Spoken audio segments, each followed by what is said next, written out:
at your main control terminal inside your nightclub. We're going to check everything out, and I'm going to walk you through how to do all this. All right, this is your home screen right here.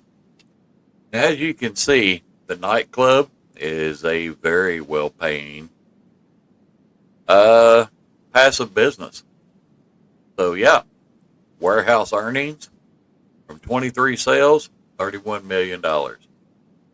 Nightclub earnings, just passive, 27 million. Right here is your daily income. Notice how it's all the way up. Current daily income is at 50,000 every GTA hour.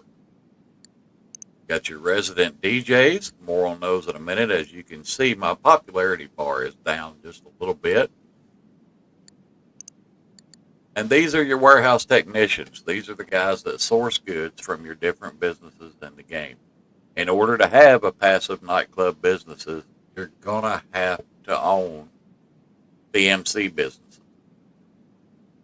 Now, the organic produce, which is your weed factory, your MC, printing and copying, that's your document forgery business.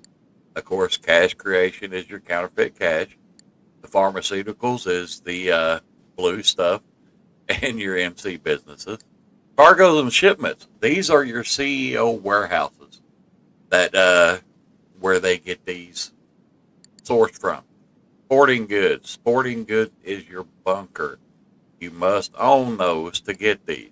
As you can see, I've got South American imports, sporting goods, cargo and shipments, pharmaceutical research, and cash creation all being gathered up by my warehouse technicians right now. And that's because those 5 pay the most. These pay okay too, passively, but we're not going to worry about these 2 until all 5 of those are done, or at least 2 of the 5 are done, and then I can move them over. And clicking on a technician up here shows you where they're assigned to and what they're currently gathering up to sell. Now, on this screen right here, as you can see, pharmaceutical, I've got 9 of 20, 15 of 100 on sporting goods, 10 of 50 on cargo and shipments. South American imports is 5 of 10. Organics is still 1 of 80, and printing and copy is 1 of 60 because I'm not currently gathering them. Cash creation is 18 of 40.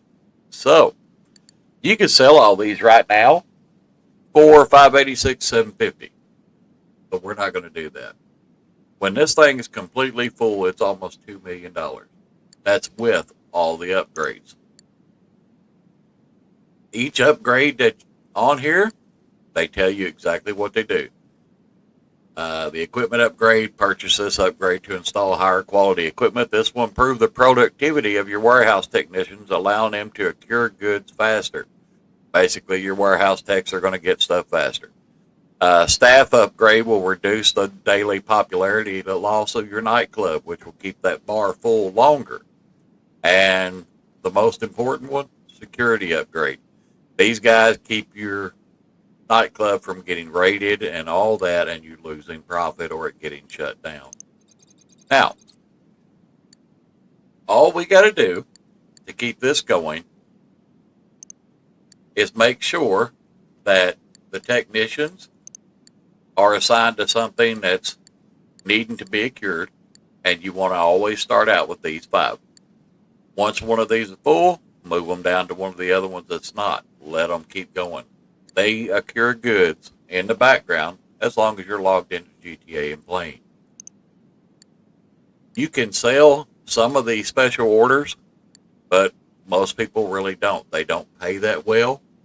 And a single sale mission on a nightclub business is always going to be 1 vehicle. You're never going to have multiple vehicles. It's a solo friendly. It's as easy as they come to do for passive income, because when you do sell, it's only 1 vehicle. Now, with the nightclub, really going, I'm getting an intern.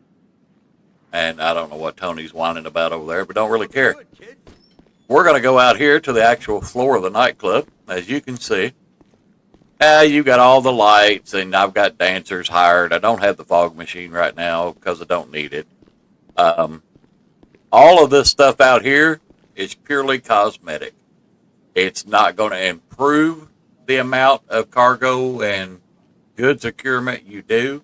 It's not going to make you more money or anything like that. The two things you need to worry about is cargo securement, getting more product in so you can sell it, and your actual popularity if you want that passive income.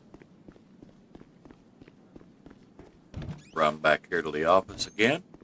Now, I was telling you about the popularity bar on my nightclub. It popped up here. There we go. Now, you see how it's down just a little bit right there? That means the popularity is down just a little bit. It's lost some popularity, and over time it continues to lose popularity. You have to stay on top of it.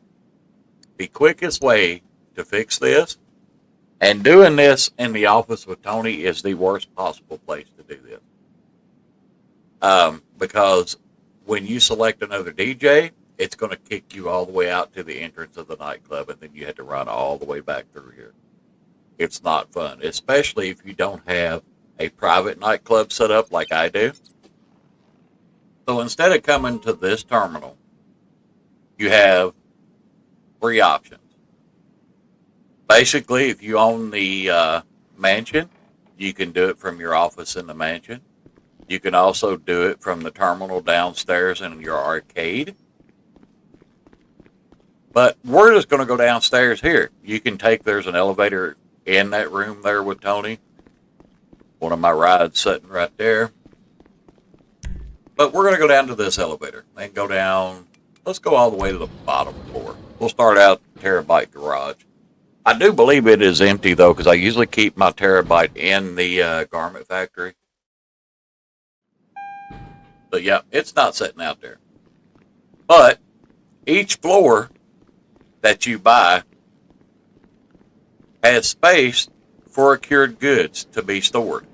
And this place will get really full whenever it's almost completely topped off. But as you can see, this is my Terabyte Garage. Nothing goes in here but the Terabyte. It's the only thing that can go in there. And then we're going to go to basement level 4.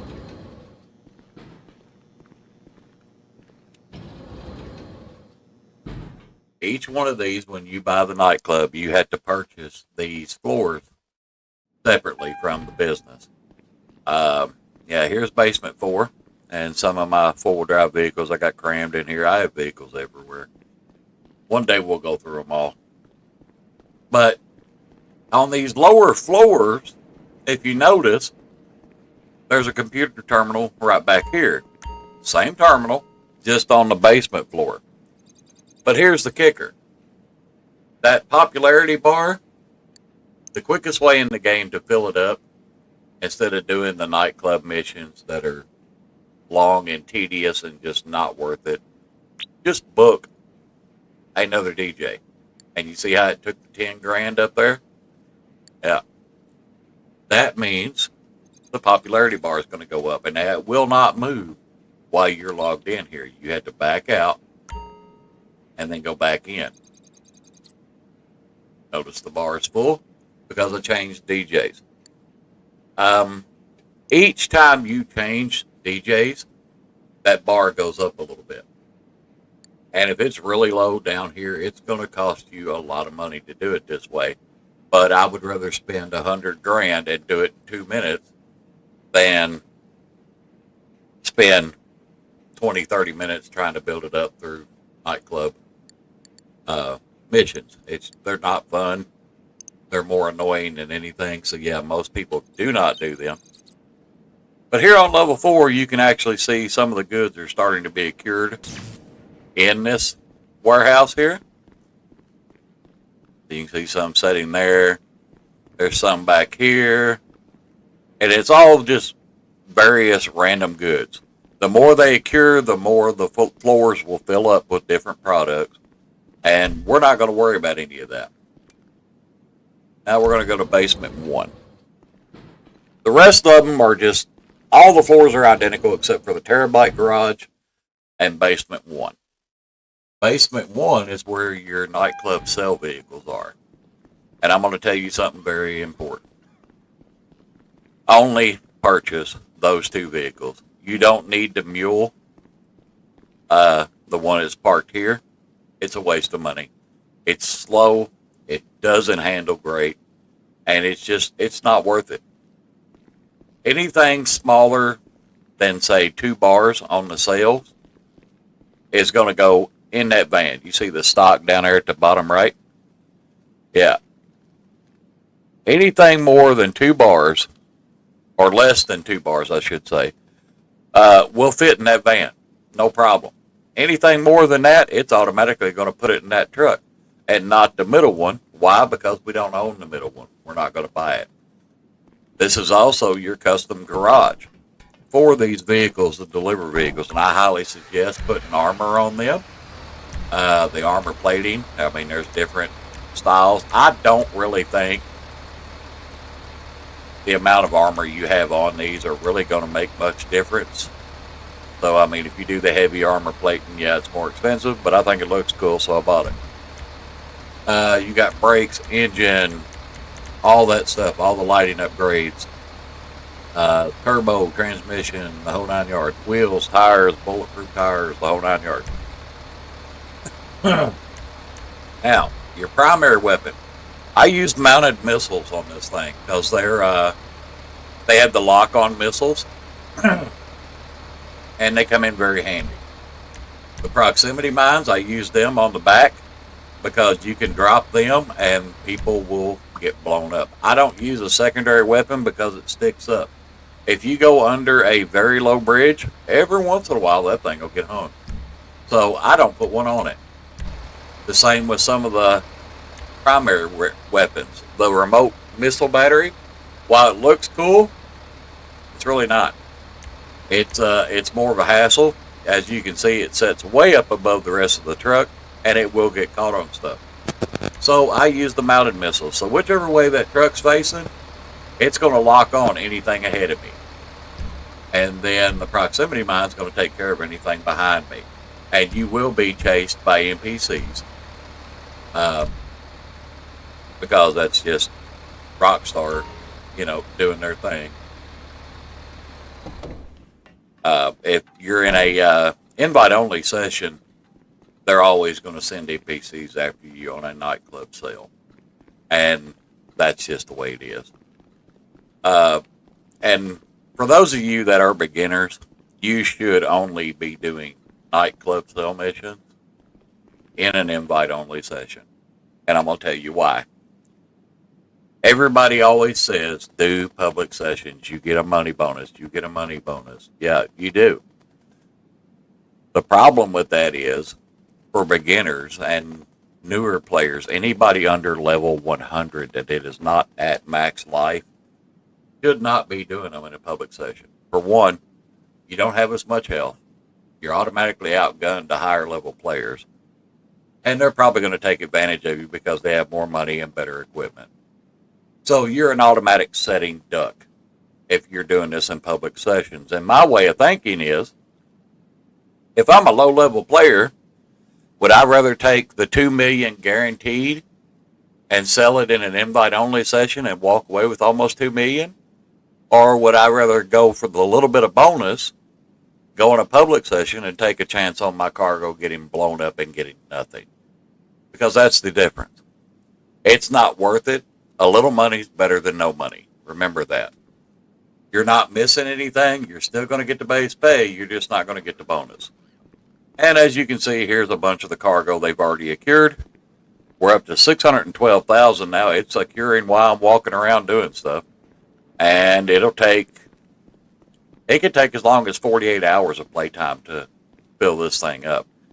It takes a while. Some of them occur faster than others, but you want to make sure they're all as close to full as possible. Now, if you're 1.5 million short on buying something you really want and your nightclub has 1.6, go sell it. It's just going to turn around and start accruing again, and start back at zero and build its way up. Most of the missions on the nightclub, like I said, they're one vehicle only missions. They're really simple to do. Most of them are going to be drive to a location, either defend that location or defend yourself going to that location and deliver the product. That's all there is to it. There's no planes, there's no boats, none of that stuff. You just go deliver it. Now, you'll notice something, that there's no people in my nightclub because they're annoying. If you go to your interaction menu and scroll down to nightclub management, you'll see private club. Mine is enabled. What this does is basically all the NPCs standing around talking and are always in your way that you're having to walk around and all that, it makes them go away. It does not affect your money at all. Not the passive income, not the product procurement, nothing. You get the same money, and LGJT's already yelling because I haven't sold any of my MC stuff, but here we go. You still get the same amount of money and all that, but you don't have the headache of all them standing around because I don't hang out in my nightclub. This is a passive business, and the only time I come through here is if I notice that my take from the safe is lower, which means my popularity is down, because all your popularity money that you get over time every GTA in-game day goes into your safe. The rest of it gets secured into product and you get sold. Now, the safe has a maximum of $250,000. If you let that safe go over $250,000, you're not making any money. So, what I do is I come through maybe, I don't know, probably once a session, maybe, and check it and see how it is. Now, you can usually tell if it drops below 50,000 how much you're making. If you're a GTA Plus member like I am, you have the Vinewood Country Club app. You can get your nightclub earnings right there. Of course, the safe's full. I haven't put anything in it yet. But all your other factory stuff is right here. You don't have to run and pick it out of the wall safe. So GTA Plus members don't have to come here, run in here, go get their safe, and then run back out or whatever. It's way more handy. I believe if you can get it, you should get it. But, I mean, it's not the end of the world if you don't. You just got to come here and pick up your cash every time you play. If you can go AFK and leave your game running overnight, I'm not saying I would do that, but if you so happen to, your product will keep accruing while you're AFK. And you can always tell how popular your nightclub is by this right here. Usually there's people standing around out here waiting to get in and all that. So yeah, I mean, that's basically it. I mean, there's not much to the nightclub. You're just going to kind of babysit. It's all you got to do. And then make sure your safe doesn't fill up. And make sure you're not leaving your warehouse technicians securing goods that are already full, because then they're essentially not doing anything. And you want to keep them as busy as possible. And as soon as the nightclub warehouse gets full, sell it. Don't hold on to it. There's been people that's held on to their nightclub warehouse for months waiting on GTA to give a sale bonus to it. It's very rare when they do it. You're better off just to sell it, because that's $2 million sitting there in product just waiting. And with the security features and the mansion security features, you don't have to worry about being raided. You can stay in CEO or whatever and never have to worry about getting raided. But yeah, that's the rundown of the GTA nightclub. It's a pretty good passive business. It makes more money than any other passive business. And just remember, when you're first setting this thing up, the setup missions are stupid simple. They really are. And just remember, when you go to buy stuff, all this lighting, the dancers, the fog machines, all of that stuff is purely cosmetic. The name doesn't matter. The lighting doesn't matter. You don't have to have dancers on podiums, none of that stuff. It's all cosmetic. It has no impact on how much money you're going to make or how much product your technicians are going to accrue. The only thing you need to focus on is buying all the floors to the nightclub so you have a bigger spot to hold that cured product, and you want to buy all 5 technicians. And I highly suggest, if you want to do the method I use for DJs, just swapping DJs to be able to raise your club popularity, that you do all those missions, because you have to have more than one. When you first start, you get Solomon. That's it. In order to be able to swap to another DJ to raise your popularity level, you have to have another one. So that means you need to do at least one more, and you can just swap back and forth between the two. It doesn't matter if you use the same 2 DJs all the time. It's still going to raise your popularity because you're changing DJs. I bought all 4 just because I like listening to a different beat every once in a while when I come in here, and yeah, that's what it did. But that's it, ladies and gentlemen. This is your nightclub.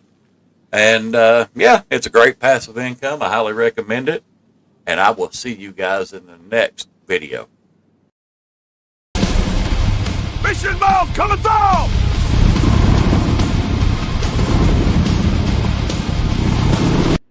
Welcome back, ladies and gentlemen. Today we're going to be going over the MC Clubhouse.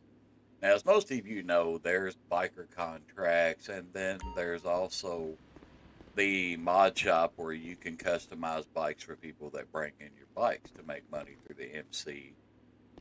But there's also the businesses and stuff like that. But there's one that people keep forgetting about, and we're going to talk about it today. The first thing we're going to go over, of course, is all the businesses you can buy with the MC Clubhouse. Log in here, take a look.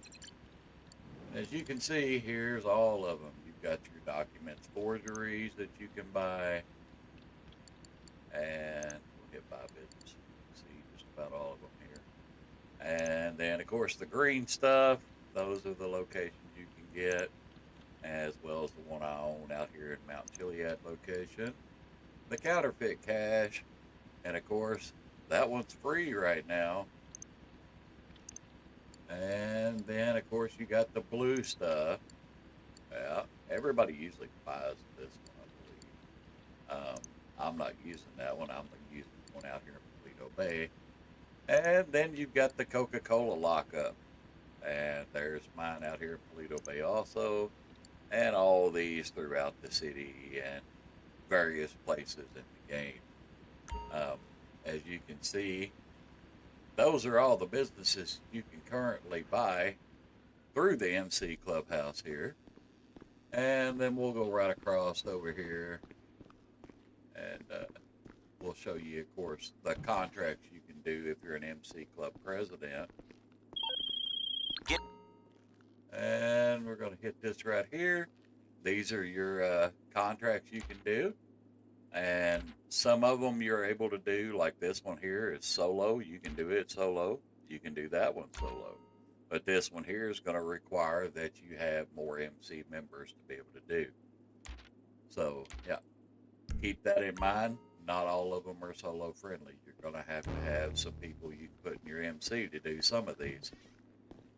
So, we've got the biker business out here, of course. And they'll have a bike sitting right about here if you buy the garage add-on when you buy your MC Club business.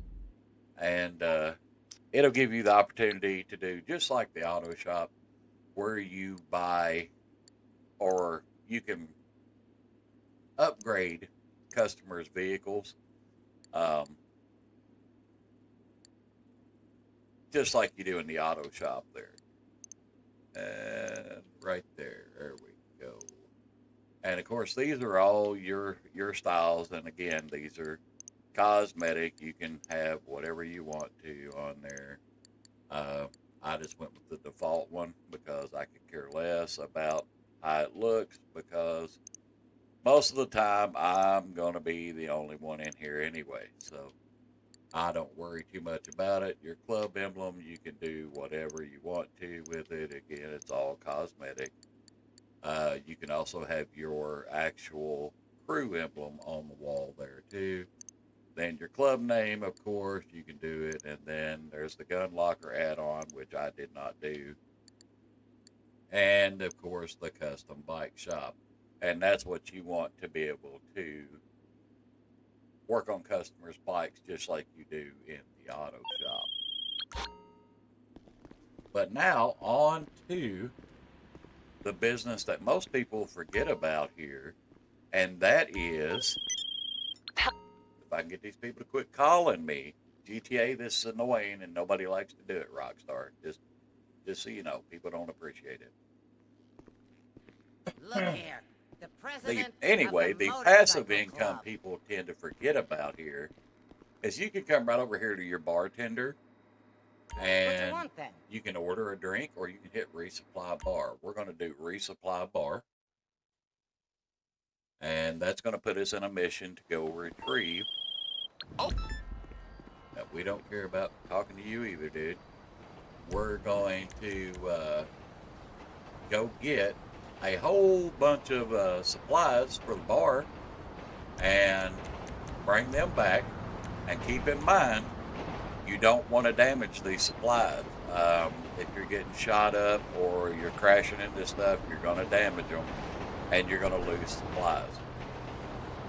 But when you bring these supplies back, they will be sold over time in the bar, and then you make passive income from that. It'll be in your room there with the computer where you can buy businesses in a little duffel bag, just like it would be in an office safe, and you'll be collecting money. So you need to try to kind of remember this, because this passive income tied in with all the other passive income in the game. GTA has enough passive income in this game that you actually don't really have to do a whole lot other than be logged in. Maybe one or two missions here and there, like Salvage Yard right now has got 2x money. You go tow a couple of cars and you get double pay from the salvage yard. So you can make killer money with that. Just about all the content that's been added in has some form of passive money or passive boost. Even the latest mansion update gives you a boost on some of your properties and production. But we're going to fly right over here and grab this van full of supplies. I'm sure it's probably a van because that's usually what it is. And yeah, we're going to take them back to the bar. And may have to take out a couple guys here. Sometimes you just show them a weapon and they'll just go on. And yeah, they'll lose interest pretty quickly. World's greatest pilot, ladies and gentlemen. That's right. We'll see if they lose interest here. I don't know if they will or not, but yeah, we'll use they. Yeah, that's what I thought. Get out of here. All right. We're going to take the van full of supplies back to the clubhouse here. And as you can see, there's a supplies bar down there.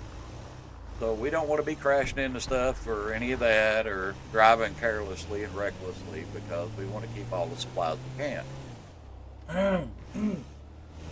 Excuse me, I'm trying to get over the cold here. But as you can see, that you're being attacked by NPCs. Now this is one of those cases where I would normally say I'll just ignore them and keep driving. But the longer you do that, the more supplies they're going to tear up back there, as you can see. So we're going to hop out and take care of these guys. I need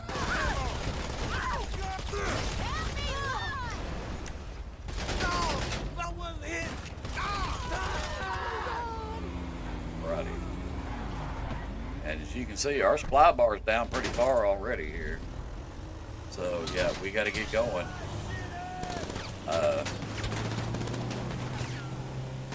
Try to cut them off a little bit. Yeah, they get pretty hectic here. We're down to about half. And this is the case where you want to try to have people in your MC to kind of help you out. Because if you don't, and you're trying to get around NPCs swerving and doing all the stupid stuff and all that, it can be real hectic to try to keep these guys off of you.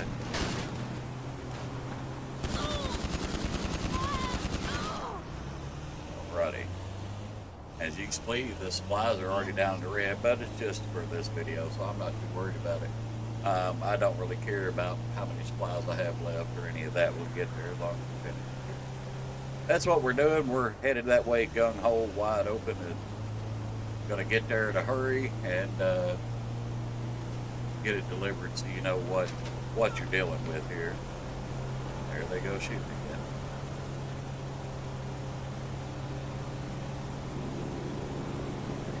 A lot of the times your best bet is just try to outrun them if you can. But with traffic this heavy, it can be hit or miss whether you're going to get around them or not.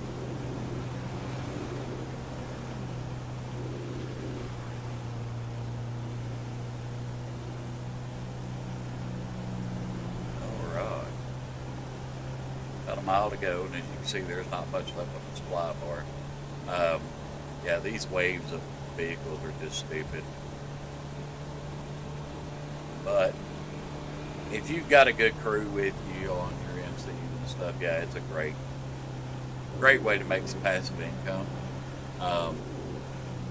Have a few people joining your MC and help you out with it. You got one shooting out the back, maybe a car protecting you, would be the best way to handle that situation.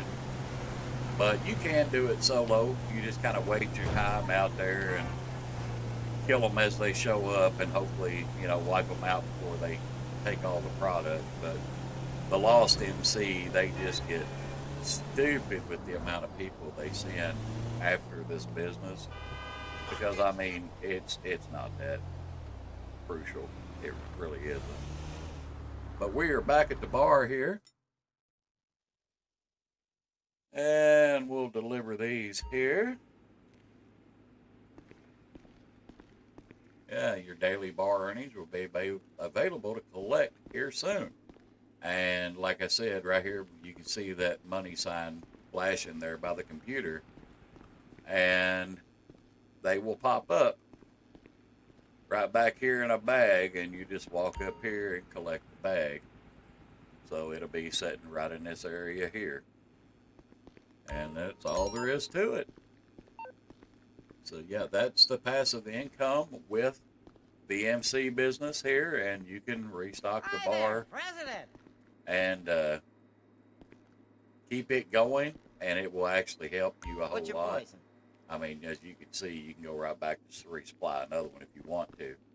But yeah, that is the MC business in a nutshell. You've got your biker businesses, you've got all the MC businesses you can purchase and run, as well as the passive income from this, and work on customers' bikes. So the MC business really does do more than most people realize. But I hope this video helped you out, and I'll see you guys in the next one.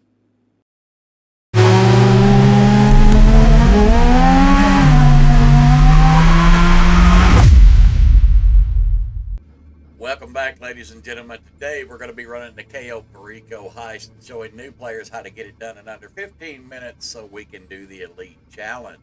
Stay tuned after the video for a special opportunity to be featured in an upcoming Pavel. Our special time, yes? Pavel, I'm trying to do an intro, man. That's rude. He doesn't care. Anyway, stay tuned after the video for your chance to be featured in an upcoming Mission Mild video. And let's get into doing the heist. We're going to go to our planning screen here. Pavel, you're killing me, man. You're absolutely killing me. Alrighty, let's get it started here. We'll take the super heavy armor. We're not going to need disruption or none of that. And we're going to play. And yes, we're going to do it on our own. We don't need more people. So let's get it all set up. Of course, we're going to do the long fin approach. And we're going to hit the main dock. And drainage tunnel is definitely going to be our entry point, our escape point. It doesn't matter because we're going to go right off the end of the map. And of course, we're going to pick daytime, make it a little easier to see. Our weapon loadout is going to be our suppressors and our crack shot. I chose the crack shot because I am going to have to make a longer distance shot, and I want to make sure I take them down in one. We don't need to be setting off any alarms or anything like that. So we're going to get it, and I kind of like the blue. We'll go for it. All right, Cayo Perico Heist. Here we go. We can get away from Pavel, so maybe he'll leave us alone. And we'll go get this done. There's the boat. I was wondering what was going on. So yeah, let's get it done. All right, we're gonna be hard on the brakes here, hard right turn, and we're gonna head over to the airstrip here. Good work, Charlie. And yeah, Pavel's absolutely useless, but Here we are again. yeah, we're here again. Special about amphibious landing. Did before the tropical storm. Alrighty, ooh, that boat is a rockin' today. Alrighty. We're gonna ease up here to the airstrip. We're gonna run across first thing and get the main loot. And if we have to kill the guy and take him out to get the secondary loot, that's what we're gonna do. But we'll see how full the bags are here because it's all the same stuff. So we're not gonna worry too much about it. And we're gonna hop off the boat here and get going. Gotta watch those cones of vision over there. We don't want to get nailed. And we're gonna let our little guard here do his thing. He's gonna stand there and look like he's working hard over there. You can tell he's really focused. So yeah, clock's ticking. We're on the clock here, ladies and gentlemen. So let's get over here and get this done. Let him walk around the Jeep there and figure it out. And then, yeah, we're going to ease in right behind him here and right in the door. And we're going to run back here and get our first stack of loot. So we're going to burn right through that real quick. Go pick up some green stuff here. And just like that. Yeah, there we go. And we're going to fill this bag up as quick as we can. Now, this is just for the new players to get the Elite Challenge done and complete the heist for the first time. We're not too worried about how much we're getting out of here. This is more of a training video for them. But I do want you to stick around to the end of the video so you guys have an opportunity to be featured in one of the upcoming videos here on the channel. If that interests you, I'll be offering it to subscribers here to see if they want to help me out with some future videos. I'm going to be doing some future heist videos, mission videos, and stuff like that. And yeah, I'm going to need a couple of people to join in, and we'll talk about it here in a little while. We're going to pick this up. We're going to try not to drop it here. Where are we at lined up here? Let's get over this way. Just there we go. Nice and pretty. We're going to hop up, and again, and again. There we go. And we've got one up here, so I'm probably going to end up taking that guy out over there with the gun. And so I can get the other loot over there too, just to have a full bag, because it is required to be able to get the Elite Challenge. You have to have a full bag. So we'll see. Hopefully, maybe.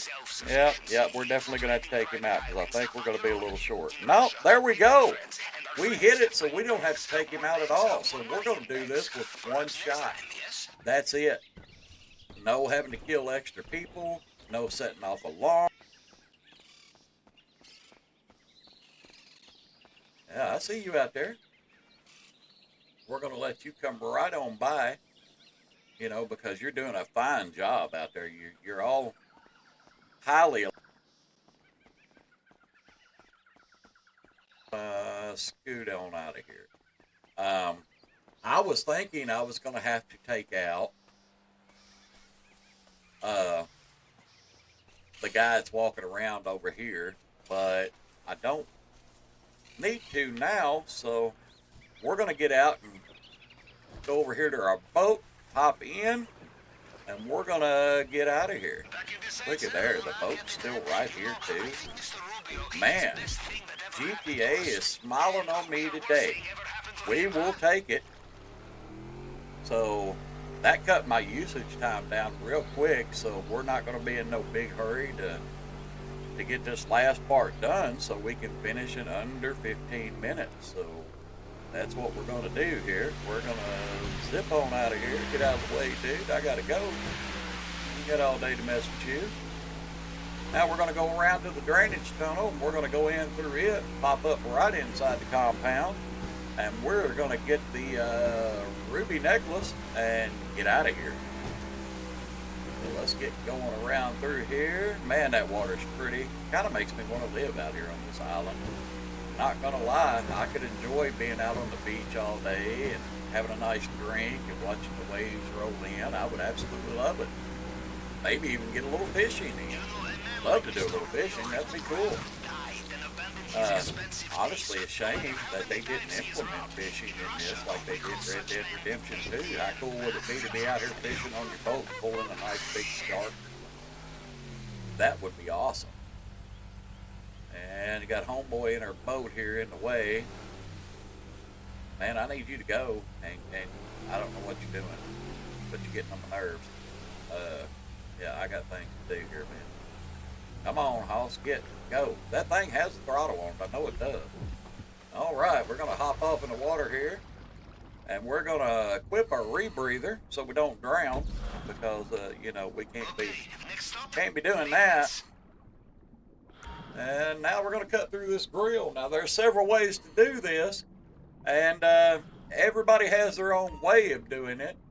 But what you want to do is hold down your trigger, and I go back and forth because it's just as quick most of the time to just do it that way real fast and get it done. And you can just kind of slow down and cut them real quick like that. There we go. Go back across, and we're going to go up, and my aim is terrible today. What is going on with that? And last bar. All right. What do you say we go steal a necklace? How about that? And of course, we got to check the safe too, because you never know. I'd hate to leave anything behind for Mr. Rubio. Now, there is a gun in the desk up here, and we're not going to grab it, but yeah, I'll show you where it's at and all that, but we're not going to grab it because, I mean, I already have the KO Perico pistol, the gold one. So we're not even going to worry about grabbing it, but you can walk up to the desk in Mr. Rubio's office there, and you will find the nice little handy gun that you can only get from this heist and looting it out of the desk during the heist here. So we're going to run up here. Not going to worry about any guards or any of that stuff. We're going to run all the way over here to the side. And we're going to go right over here and hang a right. We're going to stay out of everybody's cone of vision because we got stuff to do. And there's a guard up there. You'll see him right there beside that yellow dot. We're going to wait for him to turn. Go ahead and go on about your day up there, Hoss. Come on, you can do it. There he goes. He's going to turn and get out of the way, you know, because he is on top of his A game. And we're going to scoot right by him, scoot right by this guy, and we're going to go right up here. And we're going to stop right here at this door. And we're going to wait for this guy to come down here. And now's where you want to hit left, down on your left joystick to go into sneak mode. Because this guy's going to come walking, and you don't want to alert him. You don't want to bump into him. You don't want to be running wide open. You just want to get by him. So what we're going to do is just sneak right on by this guy, and then you can hit down on your left joystick again and go back, and look at there. We're right in Mr. Rubio's office. First thing we're going to do is run right over here to the hidden wall safe, and we're going to grab it and see how much money we got.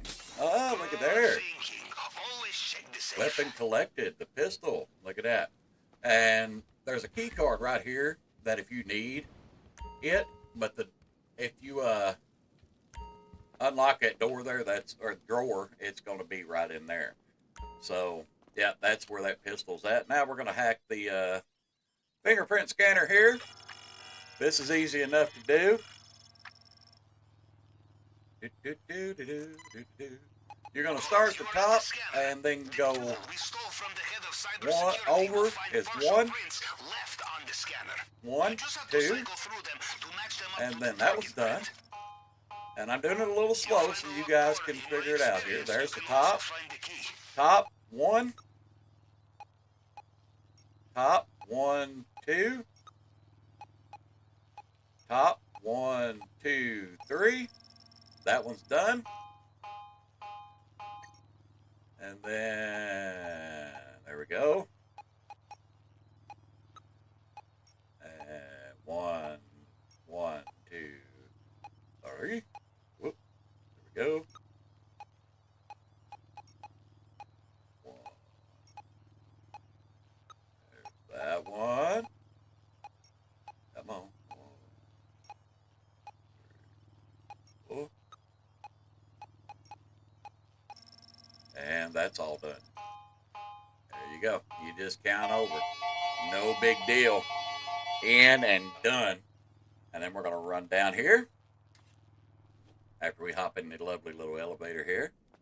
And you notice I'm not under any stress. I'm not panicking. We've got plenty of time. It's okay. Don't sweat it. We're going to burn right through the lock because we haven't alerted any guards. So that's what we're going to do. And we're just going to ease right in here, and we're going to start cutting through the glass. Now, keep an eye on that heat bar down there. When it turns red, you need to let off and let it cool down.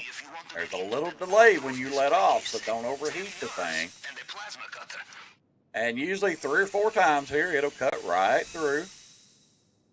And it's no big deal. And just like that, we're through. Necklace in hand. And 1.152 million. There we go. Easy million. And we're going to be headed up the elevator. We're going to go right back out the way we came. And more guards are going to be coming. Don't worry about the guards. Don't worry about anything. We're going to go back into sneak mode. We're going to go right by Senor Oblivious here. Because, you know, he's really paying attention and he's on his guard here. We're going to go right by this guy. And we're going to hang out right here a second. Now you see the guy that's just right up here around the corner? He's going to walk over in front of us, and when he does, and he's got his back to us, we're going to go straight over, jump over that guardrail and up those steps. So that's what we're waiting on, is this guy to come walking. There he goes. He's walking. He's going to come right in front of us and stop, and when he does, we're going to go right here. And we're down. And you see that guy?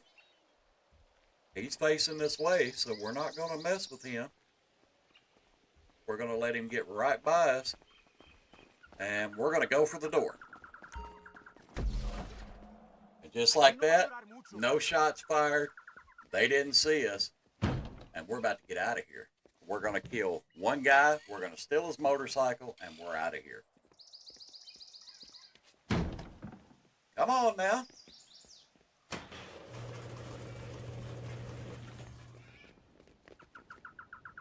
Alrighty, we're going to run up here.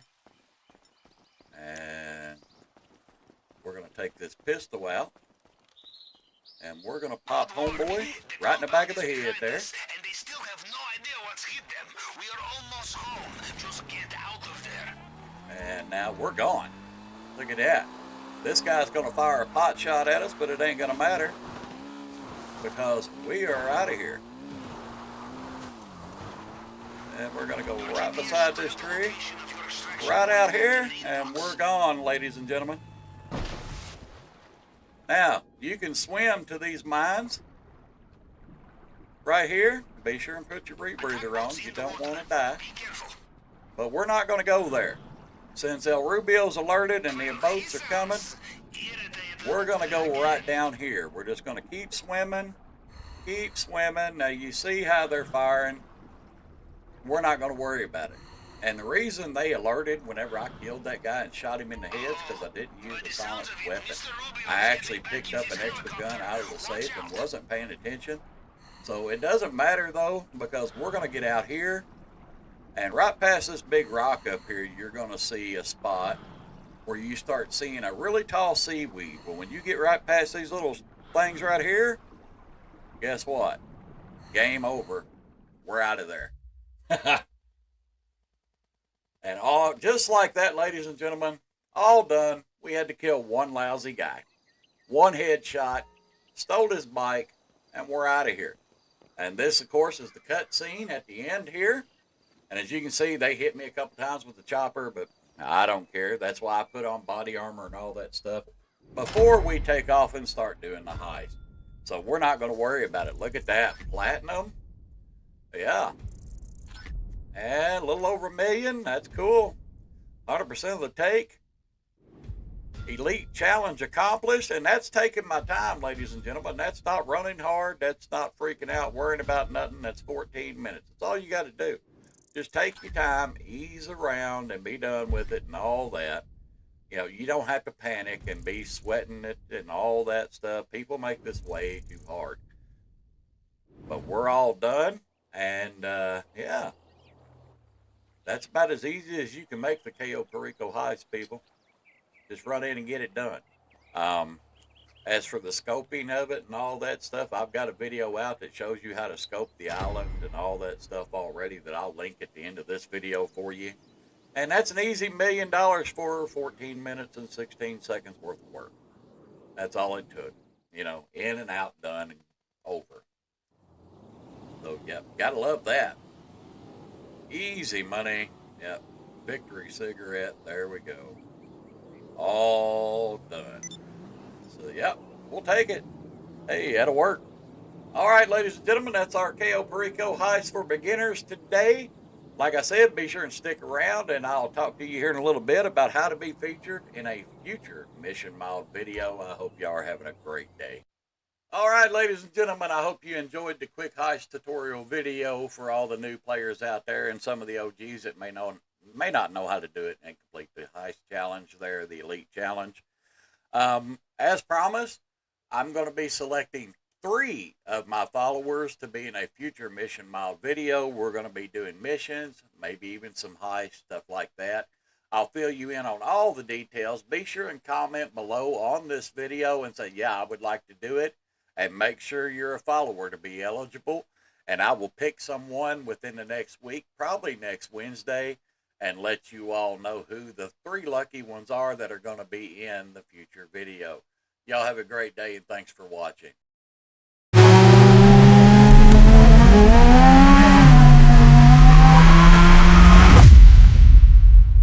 Welcome back, ladies and gentlemen. Today, we are at the agency. We're going to go through some of it and tell you whether you should invest in it or not. So we're going to head on up here to our office. Franklin's not in his office right now, so he's out and about somewhere. But we're going to head around here to ours. That's our conference meeting room. And here's my office right here. And as you can see, there's a wall safe here. You can get passive income from the agency here. The agency passive income kind of scales the more missions you do and payphone hits, stuff like that you do, increase your passive income from the agency. But the agency also offers some very lucrative things you can do to make some money here in GTA. So one of those is the contracts, security contracts. You've got liquid assets, recover valuables, and gang termination. And you can see your payout down there on the corner for each one. Liquid assets is 37,000. Recover valuables 40, and that one's 42. But the real money in the agency is VIP contracts, the Dr. Dre contract. As you can see, the payment's $1 million on this contract. And as you go through it, you'll figure out real quick that there's all kinds of different requirements. I think there's 9 missions in total that you've got to do to be able to complete the Dre contract there. And yeah, that's where you're going to start the Dre contract. Now, here in the agency itself, we also have Amani Tech that's based out of here with the garages and all that. You can also have a weapon storage here. So we'll go to the garage, check it out. And I did store a lot of vehicles here. I don't even know if I have one stored here now. I was going through my vehicles recently and had a bunch of them moved around. So still sorting all them out and where I want them at and all that good stuff. But yeah, here's one of my cars right here. And this is the parking area here. Of course, here's your garage for this area. We're going to run down here, check out the lower levels. Oh, yeah, and I do have some vehicles in here. I've got some of the older classic cars in here.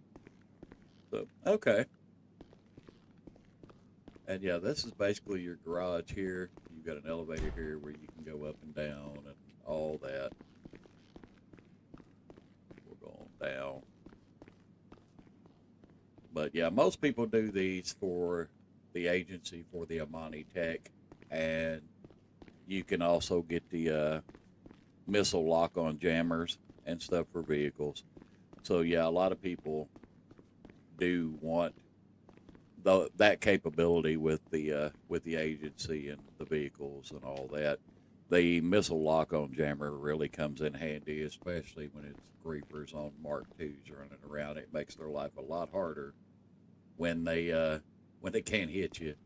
So yeah, we're gonna hop in a car here, check out the garage and all that. Although I'm not planning on modifying this. Alrighty, yeah, as you can see, it's pretty much the standard garage. You will notice that even if you have the agency, some colors are still locked. And I went over that with the Mod Shops video that I'll link it in this description. About colors that are locked and all that, and how to bypass those locks so you can have any color you want. So yeah, I'll link that in the description below.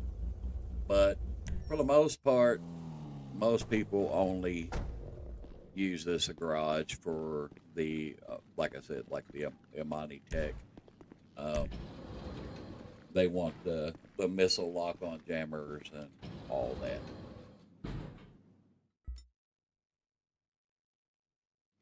Excuse me. Fighting off a cold here. Alrighty. Now, in our upstairs, we're going to go up, go around, go check out a few things. And of course, there's my office, and there's our board meeting room. And you can go this way and go upstairs. And this would be where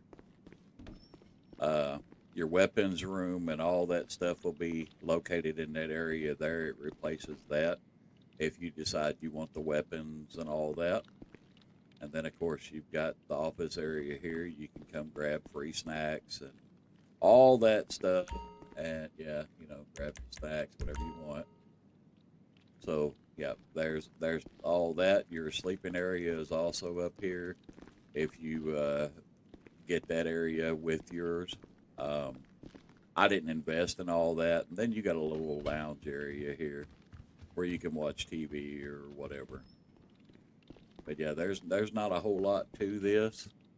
It's pretty straightforward. It's basically an agency. You're going to run contracts, payphone hits, all that sort of thing.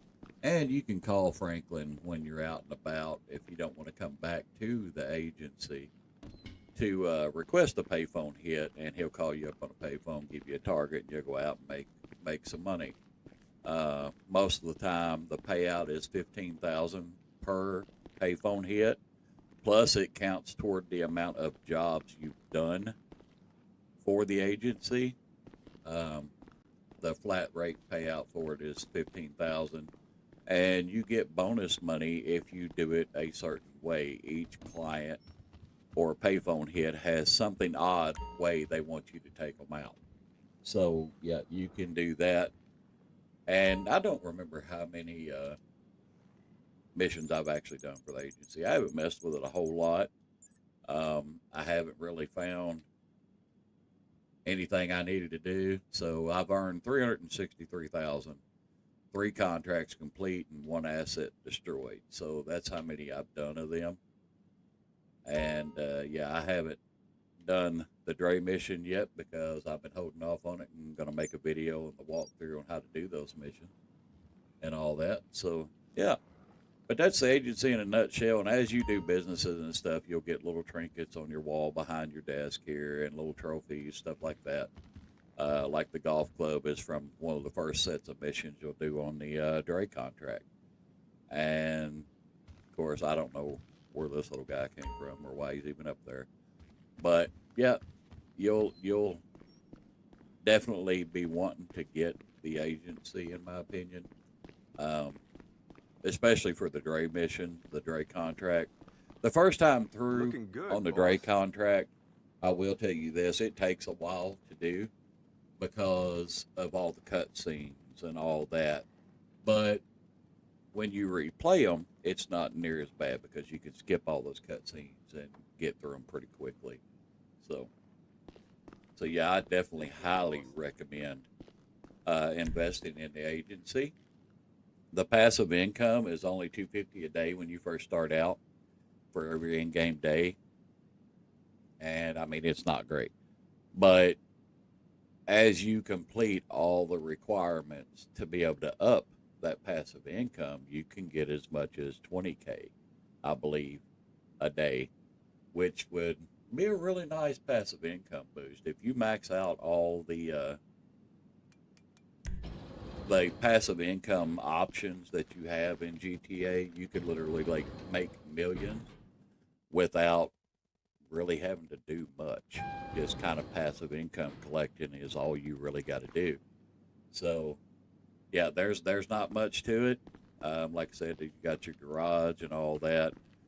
Some vehicles qualify for the Amani Tech missile lock-on jammer stuff, and some don't. And I don't even know if I've got a vehicle in here that qualifies for it, because these are just basically my older cars that I've thrown over here to get them out of the way. Stuff I just collect and don't really drive. So we'll check this one here. It may actually have the lock-on jammers. I'm not sure here. We'll see. Well, it's looking like it's standard too. I know the Mansion Deity and a couple of those vehicles for sure have it, because I do have it on mine. But yeah, that's basically it in a nutshell with this place here. I don't even know. I don't even remember owning that car. But anyway, and here's Amani's bike as always. That's where she parks her ride at. So, yep, that's it in a nutshell, folks. This is basically the agency. It's going to be where you come to do the Dr. Dre contracts and all that and make $1 million. And it's repeatable. So a lot of people do grind it. And, yeah, we'll go over some other ways to make GTA money in future videos. Thank you all for checking out the video. And like I said, I'll link the mod shop video to the end of this one so you can check it out as well. Y'all have a great day. All right, ladies and gentlemen, welcome back to another GTA 5 video. I'm your host, Mission Mild. Today we're going to be doing scoping out the Cayo Perico heist. We're going to be on Cayo Perico Island, scoping out all the secondary loot and see what we get for our main target. We're even going to go through the whole mission of going to get the plane, which we're fixing to start here in just a few moments. So stick around and get ready for the show.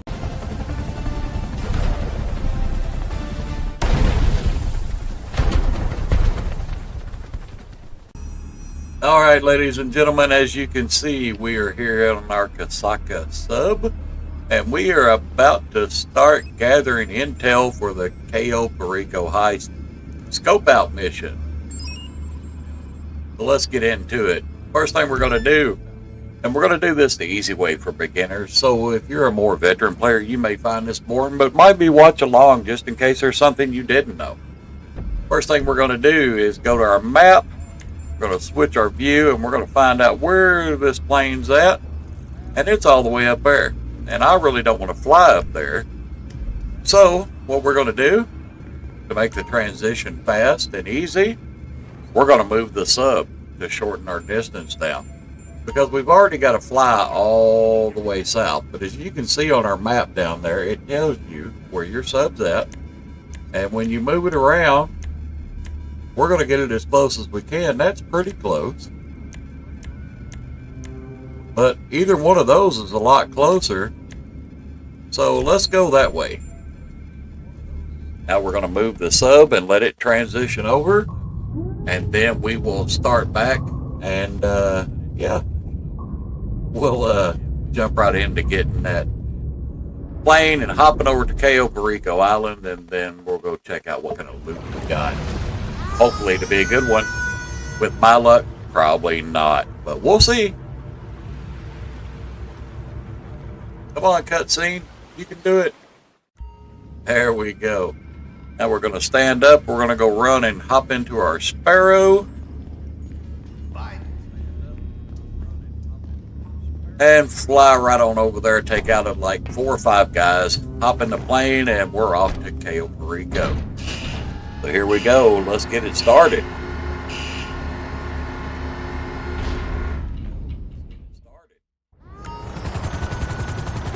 Alrighty. World's worst pilot at your service. We're going to fly over here and check it all out. Oh, that water is beautiful. Makes me want to live in Los Santos.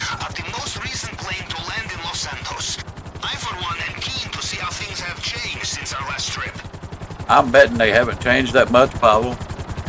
They very rarely do. Alright, so right ahead of us, we're going to turn that off because we don't want to blow anybody up. You never want to use your homing missile launcher because it will damage the plane. And as I've said multiple times, if you're a beginning player, do not do these in a public session. Invite only is the perfect session to do that in. Let's see if we can see anybody here. I see some heads sticking up.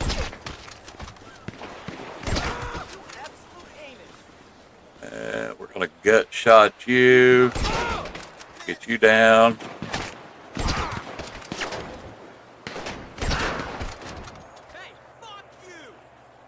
And whoa. Oh my God! Someone's been hit! Someone's been hit. You fucking cop! Where's this guy at? There he is. Ooh. How is that not hitting him? Look at that. GTA logic, you know. There we go. Fucking problem! Stay down. That's my problem. Alright, we're gonna shoot you in the leg. There we go. Now everybody's down.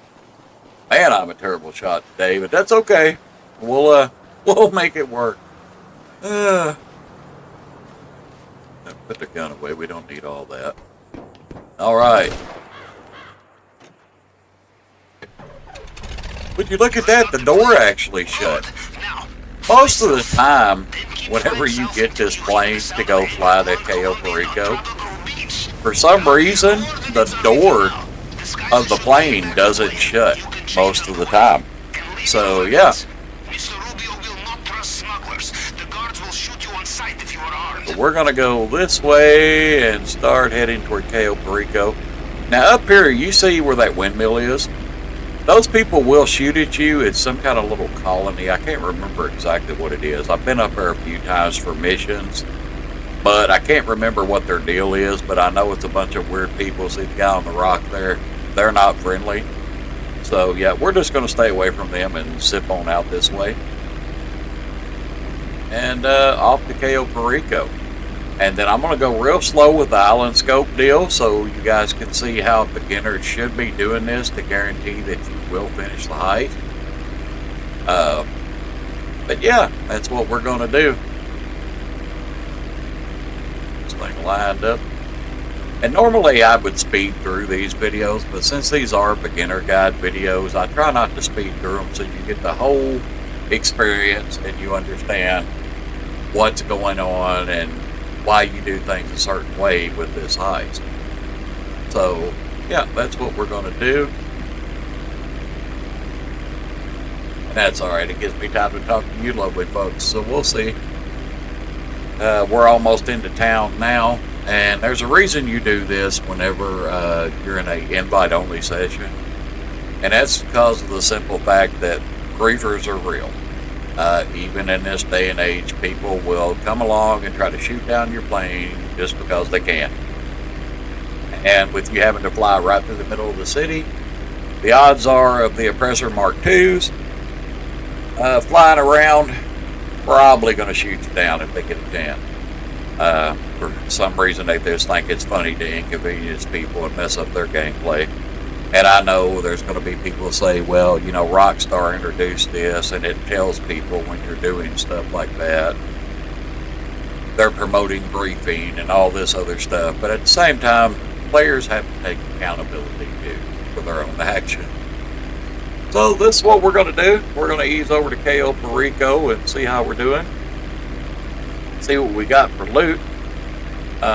Won't be using any weapons or anything like that. I'm going to tell you guys how to scope all the entrances to the compound and stuff and all that, and we'll check out our secondary loot at the airstrip there and see what we got, because as a beginning player, that's all you need is the airstrip secondary loot. There's 6 possible loot locations in the airstrip alone, and usually they have enough for a solo player to fill their bag and no need to be going to the middle of the map and taking a risk on getting caught or tripping up a guard or having to kill a guard and the body getting found and creating a whole big mess. People tend to do things harder for no reason when you don't have to. All right, so the animation triggered, and we're headed to Cayo Perico. And trust me, this guy's going to get really annoying really quick. And I don't know why my plane changes color either. It's orange flying into Cayo Perico. It was red flying to this part. And whenever we leave, it'll be red. I don't know. It's Rockstar logic. I don't know what to tell you. Arms out, let's go. This guy here, I don't know where he hides whenever the cutscene goes away, but I'd really like to shoot him. He's annoying. And when you've done Cayo Perico as many times as I have, you get tired of hearing him. Just because you are disguised as smuggler does not give you free access. As soon as you leave Keep airstrip, talking, Bob. be careful. If guards see you in the wrong place and get a proper look at you, they will not give you a chance to explain yourself. Okay.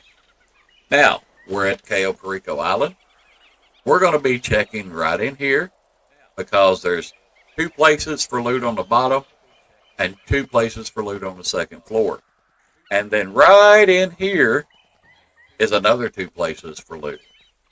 These are the only 6 places you need to worry about as a new player going solo as a beginner Cayo Perico heist. Once you've mastered how the heist goes and all that, then worry about going to other places and doing all that. But as a beginner, this is all you need, to be honest with you. People tend to overcomplicate this heist, and it's really not that bad. So we're going to check out what we got here for loot. You're going to pull up your camera on your phone. We're going to zoom in, and looks like we've got a big old fat stack of cash right there. So we'll send that to Pavel, and he will mark it on our map. And that way we know that loot is there. I will mark on planning screen. Yep, there you go. It's on the planning screen now. Usually, on this table right here, there's more loot there. And the reason you scope all these, and by the way, you do not need the forklift over there to get up to that second level like you see everybody do. when you're just scoping, all you got to do is this right here. And you can't do this during the actual heist because the doors are on the other side over there. You've got to go up that wall. But when you're scoping, right here is all you got to do. So, let's see what we got upstairs here. Look at there. Big old pile of fat cash. We'll take that. We're going to send that to Pavel. And then, the real money maker, a big old stack of Coca-Cola. That's right. We're going to send that. As expected. I will mark this location. And off we go. Those 4 locations are checked.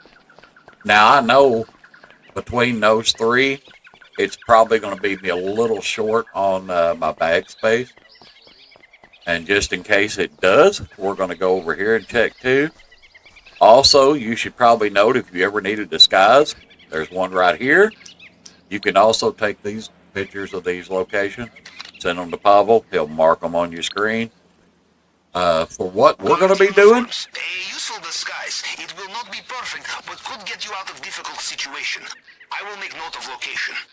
Since we're not going in through the front gate, we're not going to worry about using a disguise. And there's a lot of things in Cayo Perico you can mark. Like right there's a set of bolt cutters. We're going to send them. Some bolt cutters. Should make short work of locks along the way. And quiet work too. Noting location. Now, if there's a disguise right over there, odds are there's going to be a truck sitting around here that looks just like that somewhere. This is the truck you use when you're going through the main gate entrance. You can take a photo of it and send it. Guard truck. Very good. You drive this wearing those uniforms. You waltz through the front door. Noting location. There you go. Now, if you choose to do that, you can just drive right up to the compound. Nobody will mess with you as long as you're wearing that disguise and you don't have a weapon showing and you're not killing anybody. I don't do it that way. I always go through the drainage tunnel just because that's what I like doing. It's a lot more stealth involved and a lot less chance of running into the juggernaut inside the compound, which will get you killed very quickly. Now, on the back side of where we just found that guard uniform, is this area right here. Now what you don't see is down here on the map, zoom in and look here, this little white dot right here is a guard that patrols this area. There's a camera right in here, and then there's going to be guards up through here on both sides. Now, that's during the heist. And there's also going to be a camera right in this area, right here up on the wall. And I'll show you how to take those out when I need to. But yeah, let's see what we got back here in this one. Looks like another big old stack of cash. That's on your planning screen now. And then some green stuff. So there we go.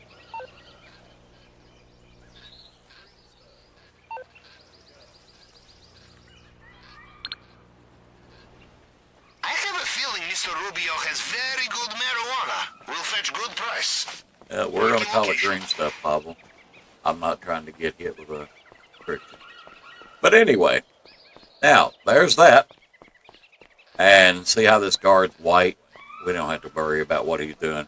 But that's him walking around. He's a real friendly guy, you know. He's really concerned about what's going on with life. But we're going to go over here and scope out some more areas in this little place. This area here is where you can kill the power to the island if you so chose to do that later on. And it never hurts to send it to Pablo and get used to taking pictures of everything. Ah, yes, of course. Solar farm keeps Mr. Rubio off the grid and maintains his credentials as friend of the environment. Not much we can do to it here. If we want to cut off the power, there are better ways to do it. Exactly. And then, of course, you've got the boxes back here. And these are the air security boxes. I believe it's these here. I don't know. I don't ever use this particular. No, that's not it. This particular approach where I disable the air support or any of that because I don't need to. I mean, point blank, it's nonsense. There's no point in doing it. There's a lot simpler ways to do this heist. But yeah, you're going to take pictures of the boxes there when you first come here the first time. And now we're going to go and scope out the compound. Because we know we've got plenty of loot right here to fill our bags. Because we've got these 3 over here and then 2 more right here. That'll be more than enough to fill up our bag so we can get the Elite Challenge. Because in order to get the Elite Challenge, you can't fail any hacks. You have to complete the heist in under 15 minutes, and you have to have full loot bags. Now, when you come over here to this main area here from the plane, right over there, you'll see there's a motorcycle sitting right here. We're going to hop on it. Right here where these pink flowers are, you notice up the road there's a camera up there. We're going to go right and go right up the hill here. Now we're just going to ride along.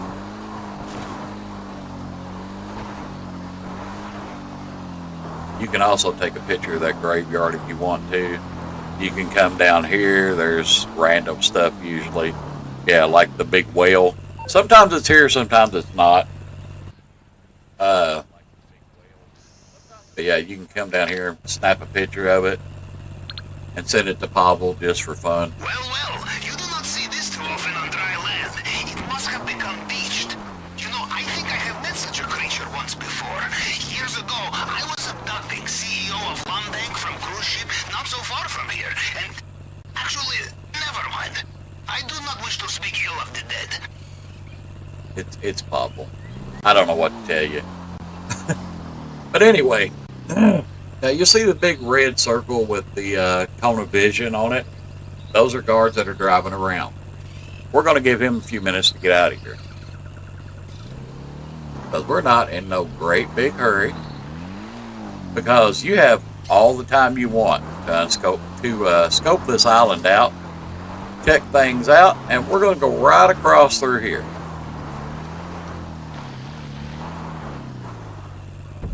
Now,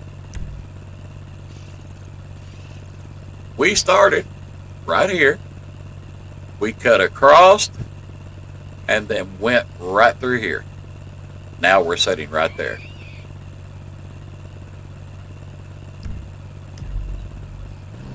All right, so now we're going to ease down through here, and I'll tell you right now, these bushes and trees, everybody hates them because you see that little tiny bush? That will knock you off a motorcycle quicker than anything.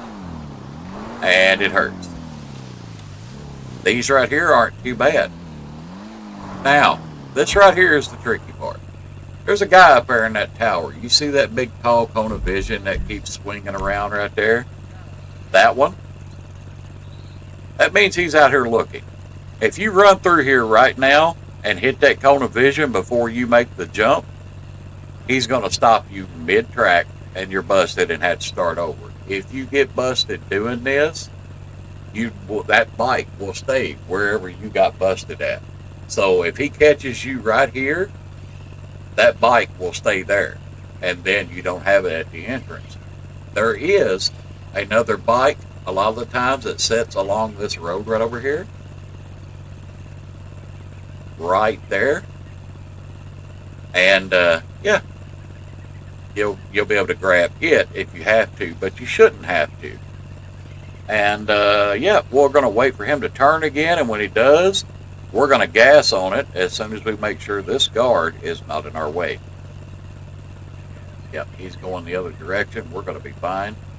So as soon as he turns and goes, we're going. All right, his cone of vision's looking the other direction. Oh no, we missed our jump.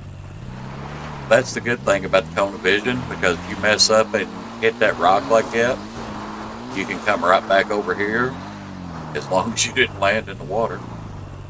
And you see that cone of vision there, he's going to look right at us again, so we're going to wait a second. And I actually went to the left a little too far, so now y'all get to see how easy it is to mess this up. Alrighty, come on dude, look the other way. Help us out here. Oh, here comes another car. We're going to ease down here away from him, because we don't want him seeing us. Alright, now the cone's out of the way. Alrighty. Now when you get up here, it's no time to dilly-dally. You need to get away from that cone of vision. But what I do is run right up here. And then I sit and wait for a second to see. Alright, now we're going to go from here right down through here.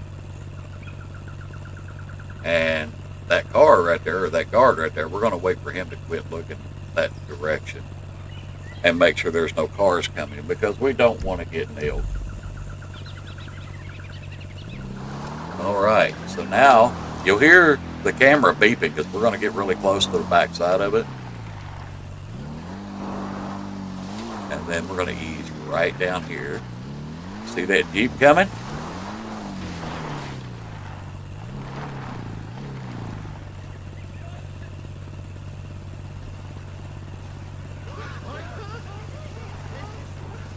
Alright. Now we're going to let that Jeep go. And if you do this quick, they're not moving around as much, but I'm kind of taking my time to show you guys. And now all you got to do is just kind of drive around through here and avoid the cones. Drive right up here, and we're just going to go right up this hillside. Straight to the tower. Now, you see there is a security camera down here at the bottom of that tower. If that camera is not there, The signal box this time. Could be up on the tower. Could be ground floor. if the camera is on right there, what you're going to do is you're definitely going to be climbing the tower. If there's a camera right here by this tower, that means that the box that you need is further up on the tower. If it is not there, it will be on the ground level. But since it's right there, we know we got to climb. But we're going to get to climbing. And you got to check every level on the way up and see where it's at. It could be totally random. It could be all the way at the top. It could be on this very next level right here we're about to get on. But just spin around, see if you see a box anywhere. Nope. So, we're going to go up another level.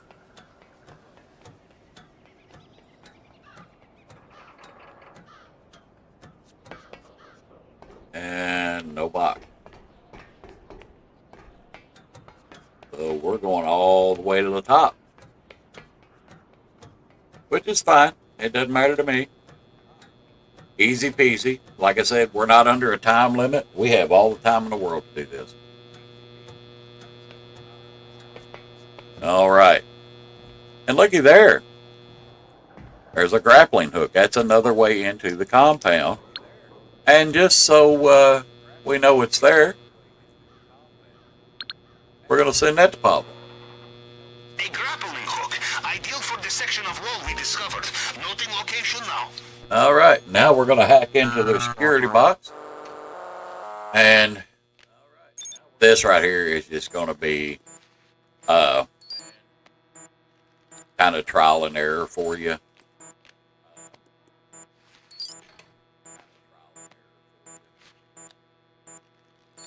Okay.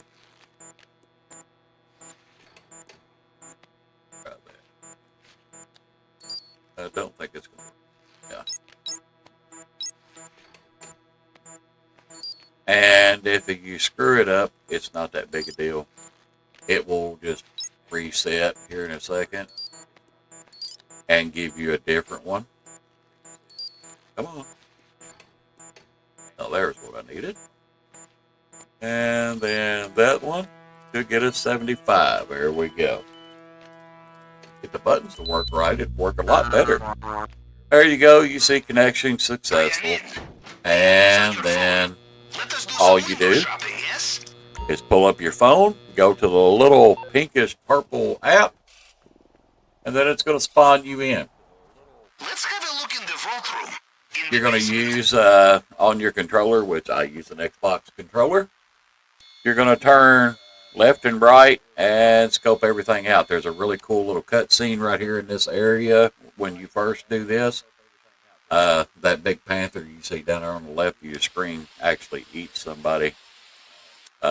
Rubio feeds it to him, but there he is. A better look. That's his pet. And every once in a while, if you set off the alarm inside the compound, don't be surprised if you don't see that guy running around loose in the compound trying to kill people. All right, so let's go room to room. This is the main gate where you would come in with that truck in the disguise we were talking about. I usually don't do that, but right down this walkway is where we're going to be coming from to go out that main gate when we're leaving the compound. So nothing there, but now we're in the basement. So let's see what we got. Well, right there, in the case, bottle of antique tequila, Cincemito, One of the worst ones. Tequila is terrible. It does not pay good, We name our price. but it is what it is. Getting through the case will be a challenge. Use the wrong tool and you destroy what is inside. I will do some research. All right. Now, if there's nothing in that case, You are not a pack mule. There is only so much you can carry. You want more? Bring friends. if Pablo will shut up for a minute. If there's nothing in that case like the tequila, odds are if you spin the camera on around, there's going to be a guy standing here that's going to be bearer bonds that you have to pick up. Those are just, it's not worth it. They pay okay, but anyway. So we got tequila. Look, I will mark its location. there's some gold in one of these rooms. These scopes in here are really not useful in these side rooms Excellent for money laundering. I will mark unless you are bringing more than one person with you. This is Rubio's main office, which you will be coming into as a solo player, because you're going to use that elevator right there to get downstairs to where the display case is for the tequila. And here's the other view of Rubio's office. There's no paintings on the wall. We're going to be checking the safe back there, and I'll show you how to get the gun out of the desk at a later date too. But the rest of these are all going to be scoping for secondary loot. Position locked. And the first time you do this, it's going to note all the ways into the compound. Location noted. Now, in order to get the drainage tunnel, you actually have to go around the compound on the outside on a boat, but we'll do that at a different point. And then there's some more. I like to cycle through these because that way you get an idea of what they look like and all that. There's more loot. That's on your If you 20 bring now. it's tempting to bring a bunch of people with you, but it's going to get real complicated if you go other than solo, because you got to have a group of people that know what they're doing and have done this heist before. It's not good for 4 people that's done it solo to try to jump in and do it as a team. It won't work out that way. That's one of your doors right there as an entrance to a compound. Then you've got a space right over here where the hole is on top of that fence. You can go over with a grappling hook. And then there's another gate. That would be the outside of the main gate where you would drive the truck in.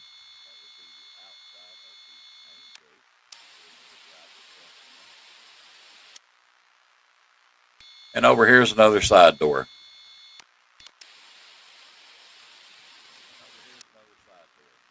And then another place to enter with the grappling hook. And that's all of the cameras and the compound. What we're going to do now is back out of the compound app, and then we're thinking, well, now you can go anywhere on the island you want to.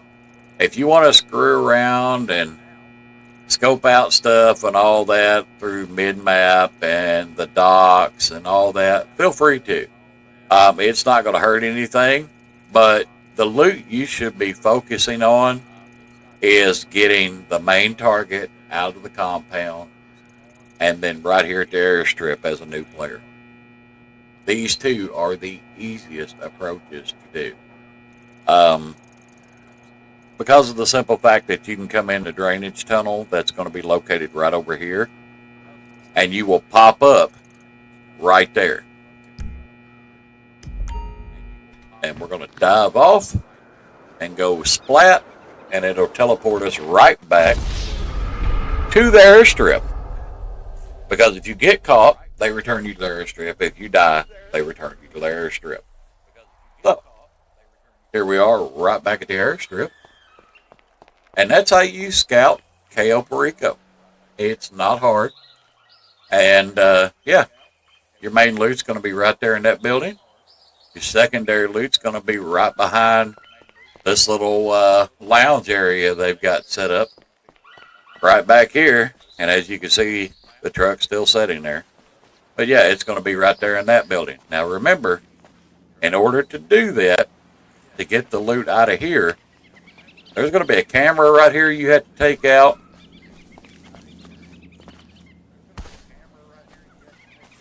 That guard you may have to take out that's walking down the road down there, and you can see the bike on the hill back there I was talking about earlier that spawns back there. And right up here, when you're doing the actual heist, there's a guard that patrols and walks back and forth on this porch that you're going to have to take out before you can even attempt to come get this loot. Otherwise, you're going to set off the alarm, and good luck. There's going to be helicopters in the air shooting at you. Everybody on the ground's going to be shooting at you. So what I do is I come in with a long fin boat. I beach it right down here. Well, I don't necessarily beach it, but I do run it up pretty close. But I'll run it right up here and park it, and I'll hop off. And then if my main loot is right over that wall where I need to get that stuff, this is a good vantage point because from here you'll be able to see the camera. You can see the guy walking. And if you move right here, you've got a clear shot right over top of the wall to that guy right there on the other wall, on that walkway and on the other building. So you can take out all three and still be able to hop over the wall, get your loot, hop back over the wall, get in the boat, and take off. But most of our loot's going to be right there, so all we got to do is run across. There's only going to be one guard patrolling back and forth in front of that building. And all you got to do is just kind of walk real soft, make sure he's not facing you, get your timing down, and you don't even have to kill him. If you do this heist right, you should only have to kill one guard, and that's when you're leaving the compound out the main gate. There's a guard with a motorcycle there. You have to shoot him, take the motorcycle, and then drive right off the end of the map, into the ocean, and swim to freedom, and then you're all done. But that is scoping out the Cayo Perico heist, folks. I hope you enjoyed the video. I know it's been a long one. It's 35 minutes right now. And, yeah, but I'm trying to break it down for all the beginners out there because I want everybody to be successful and be able to do the Cayo Perico heist. Just remember, heist prep, businesses as a new player to GTA, always in a private invite-only lobby. You do not want to do that stuff in a public lobby. It'll get you killed because you're going to be low level, you're not going to have a lot of health, and you're not going to have all the nice guns and weapons and vehicles. So, yeah, when you fly back from Cayo Perico, it's going to put you out right there at LSIA Airport. As you can see, we're coming in for a landing in our red again plane. And, yeah. Then you'll go right back to your sub and start your heist prep missions. And we will go over those in another video. I'll run you through all the heist prep missions. Okay, we have our heading. And Pavel likes to talk. Get the engine fired up. You can always go back to the island, too. You can never be too familiar. Poor Pavel. I think he gets lonely down there. But anyway, I hope you guys have a great night. And I will catch you next time. And we will go over all the setup missions and all that. We'll walk you through it so you guys can be pros at KO Perico. Don't forget to like and subscribe. Hit that notification bell. And this is Mission Mild. Until next time, have a great one. So here we go. We're going to jump into the KO Perico. Now, to do this approach in the long fin here, first thing you need to do is get hard on the brakes as soon as this cutscene ends. And stop. Thanks for the assistance. There we go. Now you're going to hit your R1 button on the controller to make the boat cut really sharp. And we're going to go right over here to the airstrip. Because that's what we scoped out. So we're going to ease over here. Do not worry. I shall be here. I will not miss this for anything. And Pablo's still talking. You will be ashore soon. That guy talks nonstop. It's insane. So we're going to ease right up here on the island. I'm going to slow the boat down a little bit because we don't want to beach it. I will also access compound CCTV to see you when you We're going to hop out. We're going to go over here and get our loot. Time we get there, that guard should be snapping him back around and going the other way. advice. When dealing with paranoid drug lords, expect CCTV. Yep, there he goes. everywhere. We're going to follow him right on. We don't want to get too close because we don't want to alert the guards. Somebody parked that Jeep right in his way. Made me nervous for a second. Alrighty. Now he's going to go over there, and we're going to go in here and get our loot. No shots fired, no guns drawn, nothing. Don't need to do any of that. So we're going to pop the lock here. And we're just going to grab what we can. It doesn't matter to me. I don't really care about the loot. As long as the bag's full, I don't care. So we're going to grab all this money up. Your bag for main objective. I have crafted And bag will be about half or a quarter of the way full. That's 80,000 right there. Cool. We're going to grab this. And then there's one upstairs we're going to go grab too to finish topping the bag off. Because, yeah, we don't want to run out of here with empty bags. If it is too heavy, So we're going to run over here. perhaps We're going to jump on the forklift. I'm going to do this the easy way. I'm terrible at driving forklifts and specialty vehicles, by the way. I do like playing as the firefighter. That's kind of new. I'm a retired firefighter. Little tidbit of information for you all. Yeah. So, yeah, I enjoy that kind of work. But, yeah, we're going to put this right over here. We're going to climb up, and climb up, and boom. And now we're going to open this door. Notice I'm not worried about the guard outside, what he's doing, or anything else, because we're nice and quiet. Going to run in here and grab the green stuff. And, yeah, Americans with your self-sufficiency, infiltrating private islands. should give us a full bag. Russia, we bring friends, and our friends Hopefully. bring bags. More money in bags. No, we're not at a full bag yet. Okay. So, in this event, we're going to run over here. Where's our little outside guard? He's over there. Let's see if we can make this without him turning around on us. It's going to be close. Yeah, we got it. We're good. All right. Now, in the event this happens, there is loot over here. I really did not bring the weapon I would like to use to do this, but we'll get it.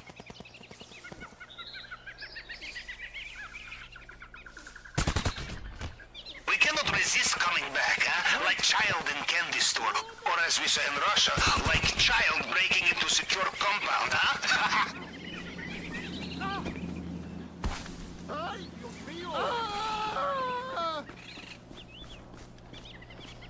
Right.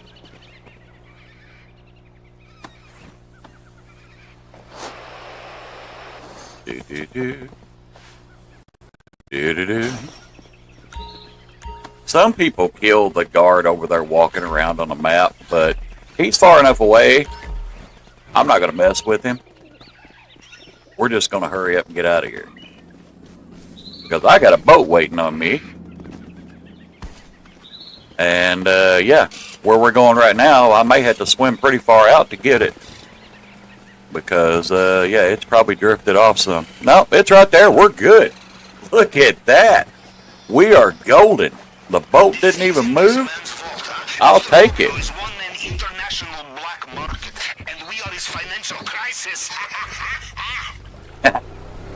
I love Pablo. He really is funny. He's a great character. And I can't think of what actor he reminds me of, but it is funny. If you've ever watched the show, and I'm going to show my age here a little bit, McHale's Navy, he kind of reminds me of that. So now we're going to run around here to the drainage tunnel, and we're going to swim in, go get our pink diamond, and get out of here. Like I said, we should only have to kill one person on this, but since I had to go after the loot, we're going to bump that up to 2 in 1 camera. So, yeah, didn't have enough loot to fill my bag on that first one, so, and I wasn't leaving there with a partial bag. So, yeah.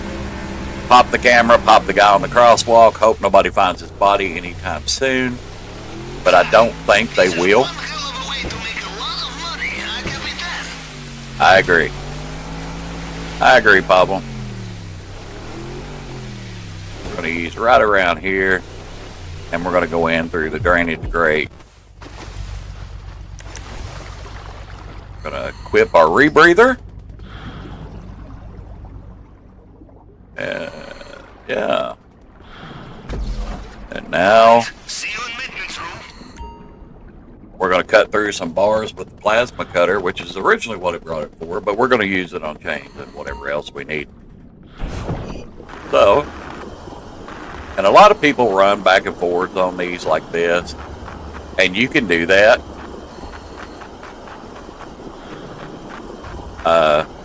It just depends. Everybody's got their own way of doing this. For me, this is usually the fastest way. Is just cut through them like that. Because we got a rebreather, we're not going to drown. You know, we're no big hurry. Boy, I messed that one up. All right, there we go. Yeah. All right, let's swim up here. Even with the slight delay and having to stop for more loot than I intended, we're still going to be all right. So, yeah. We're going to hop up here and grab a drink of coffee real quick.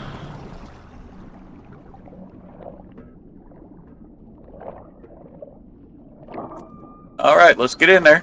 Come on. All right, we're going to pop out up here, and this is the part we're going to do really quickly and quietly, because we don't want to alert any guards. So what we're going to do is run right up here. We're going to ignore all these people, and we're going to stay as far to the right over here out of their camera view as we can. And then we're going to go right over here. And there's a guy on the left up here. Right there. And here in a second up there, he's going to turn. You'll see him on the map. There he goes. Sí, anda por aquí. Lo vi hace un rato. And now we're going to go right on by him. Right on by the clueless guard right here. They know they're soldiers, and they will know you are not one of them, no matter what uniform you are wearing. And now we're going to creep like we're in stealth here. And we're going to wait for this guard, and we're going to walk right by him. We're not going to make any noise. We're not going to attack him. We're not going to kill him. There's no point. We don't need to. And now we can get right on up here and into El Rubio's office. If this is your first time doing it, there's a safe right here that you need to check every time. And because it give you a little cash. There we go. Good thinking. Always check the safe. And over here, see there's a key card on that desk. And you can use that to unlock it. And look at that. Isn't that pretty? Yeah, the KO Perico pistol. So, yeah, we're going to do that. I'm sorry, the CCTV Now let's hack the pad and we're going to get up out of here. made of gold?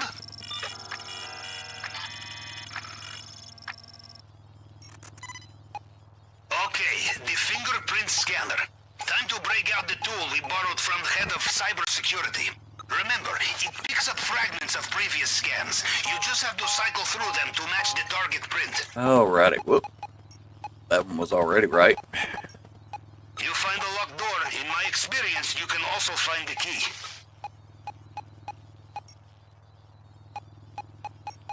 Four.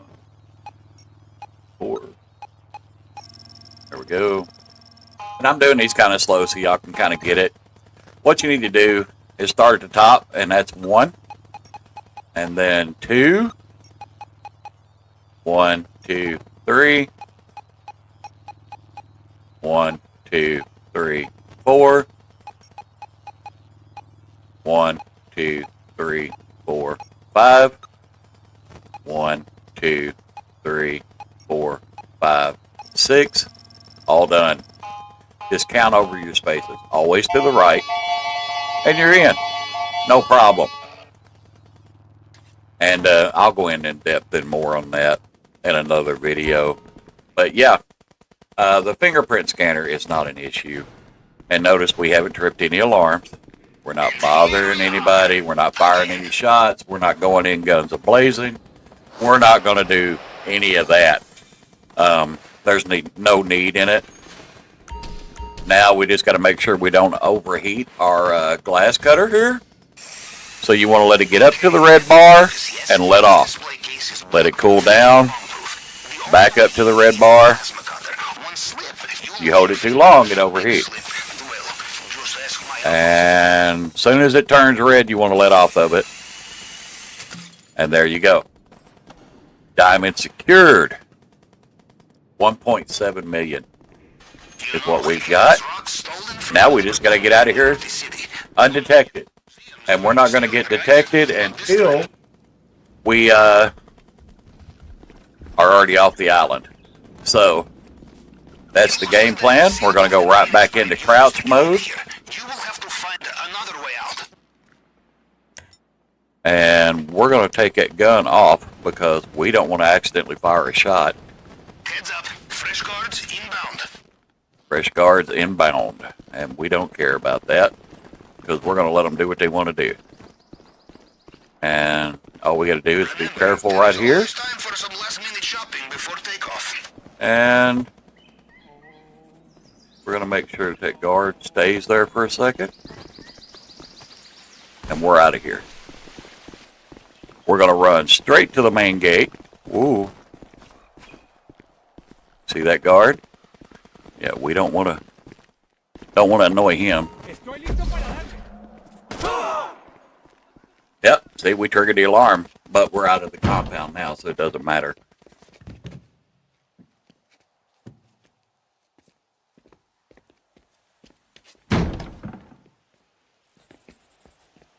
These cutscenes are killer, I'm telling you. They're not good. See? He didn't trigger until it was too late. Good work. The compound is behind us, and they still have no And we're idea going to what kill to this do. guy. That is the one guy we should have had to kill only. But Your chosen extraction point is we had to get more main docks. loot, so we ended up having to kill the other guy over there. But that's fine. We're going to go right over here. Going to hold the throttle, go right beside this palm tree, and we're out of here. We're going to equip our rebreather. They have their attack boats mobilized along the coast. Well, he sounds irritated again. He sounds irritated again. But what I like to do, you can go over to those 3 landmines over there. I typically By the don't. sounds of it, Mr. Rubio is getting back in his helicopter. Watch out. Oh no, Mr. Rubio is in his helicopter. Watch out. Yeah, we're going to ignore Mr. Rubio because he's of no consequence to us now. We've already cleared the island. So we're all good. We're going to swim right down here. And you see that tall seaweed in the back? Once you cross these right here, you're done. So yeah, just like that. 1.7 million. KO Perico done. No deaths. Didn't alert anybody. We're all good.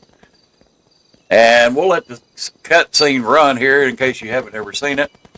I'm sure you have as long as this has been out now. But yeah, KO Perico done. Easy peasy. Look at that. Heist passed. Platinum.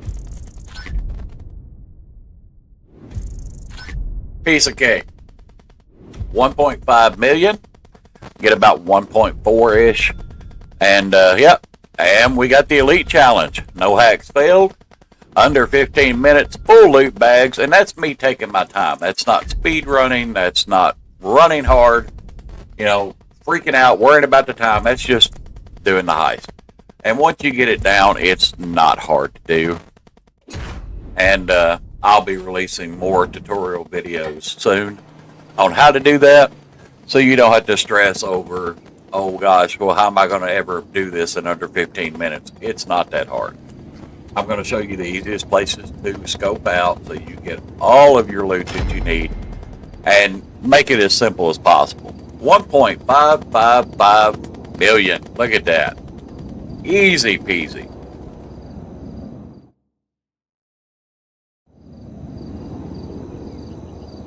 There we go.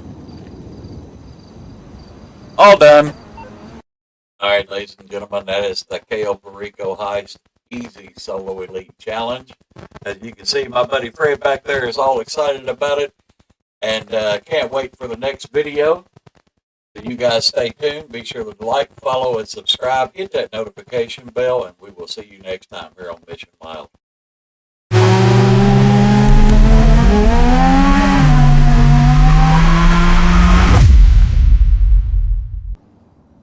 Welcome back, ladies and gentlemen. Today we're going to be going over 3 of the must-own vehicles for new players. The first one up here, as you can see, is going to be the Duke of Death. This vehicle is free on Warstock Cash and Carry. It is a great armored vehicle, as you can see. The plating on the front here and on the back as well. It is completely bulletproof from NPCs on the back.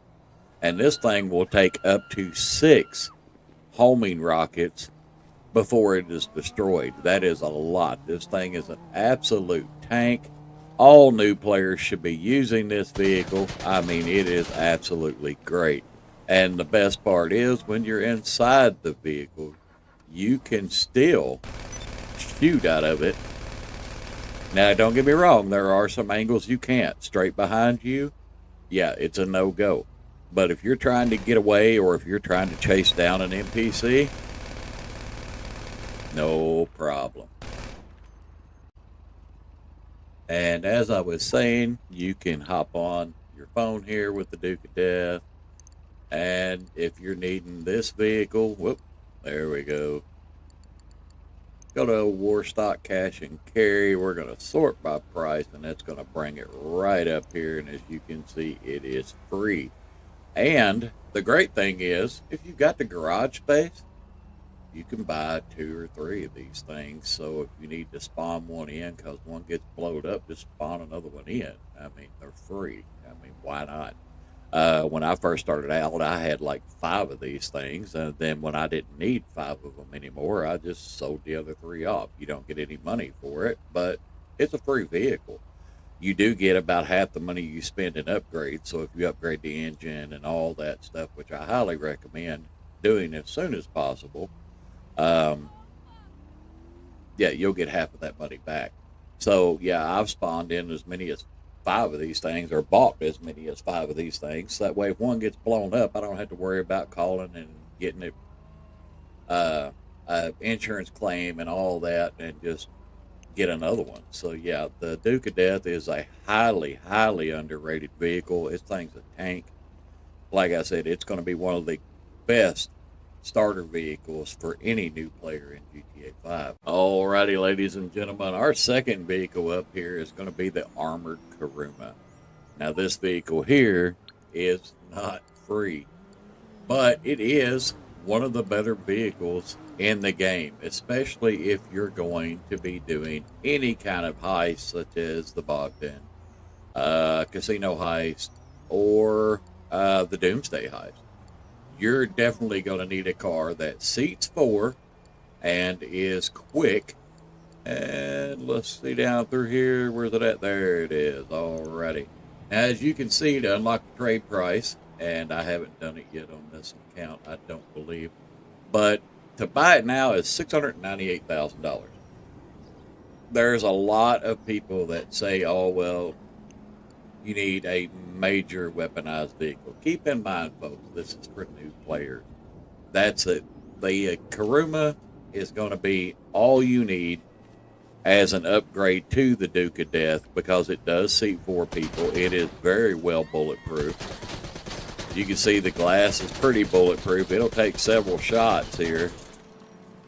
It's tough. The only drawback to the Kuruma is that it will not handle rockets at all. But for what it lacks in explosive protection, it makes up for with pure speed compared to the Duke of Death. It is an all-wheel drive car. All the wheels will spin on it. And yeah, it's hard to get this thing stuck to where you can't get out. But you can see all the tires are spinning. Yeah, it's trying to go. And yeah, it's hard to get this thing stuck. It's a great all-around car for a new player. And even for some of the OGs, a lot of people still run this car when it's heist time because of the great bullet protection.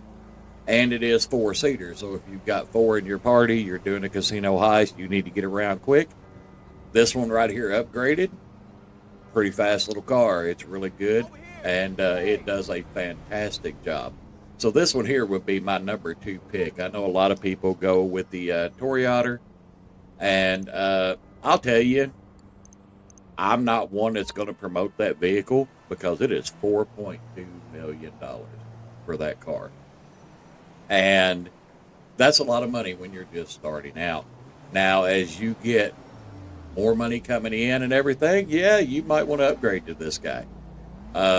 It is also a 4-seater car, and it can go underwater as well as have a boost. And it's got weaponized on it. It's got rockets and guns and all that on it. And it would be a great upgrade from the Kuruma or from the Duke of Death as a secondary vehicle. But when you're just starting out, you're playing a lot of missions, and you're going to want something that can absorb damage. The Duke of Death and the Kuruma Armored here are 2 of the best at absorbing damage. So that should definitely be your number 2 pick as a new player. Alrighty, ladies and gentlemen, and as for our third vehicle, most people can guess what this is going to be for newer players. My favorite and one of the best vehicles in the game is going to be the Sparrow. This thing is fantastic. Not only can you spawn it right beside you, just like that, and I mean, I've spawned this thing in on top of Mount Chiliad to fly out of there.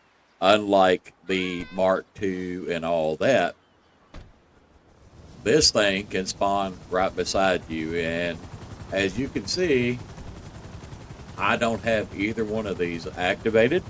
You don't need them for the Sparrow. It is just simply hit your interaction menu, go to the service vehicles, and go to your Kasaka, and then there it is.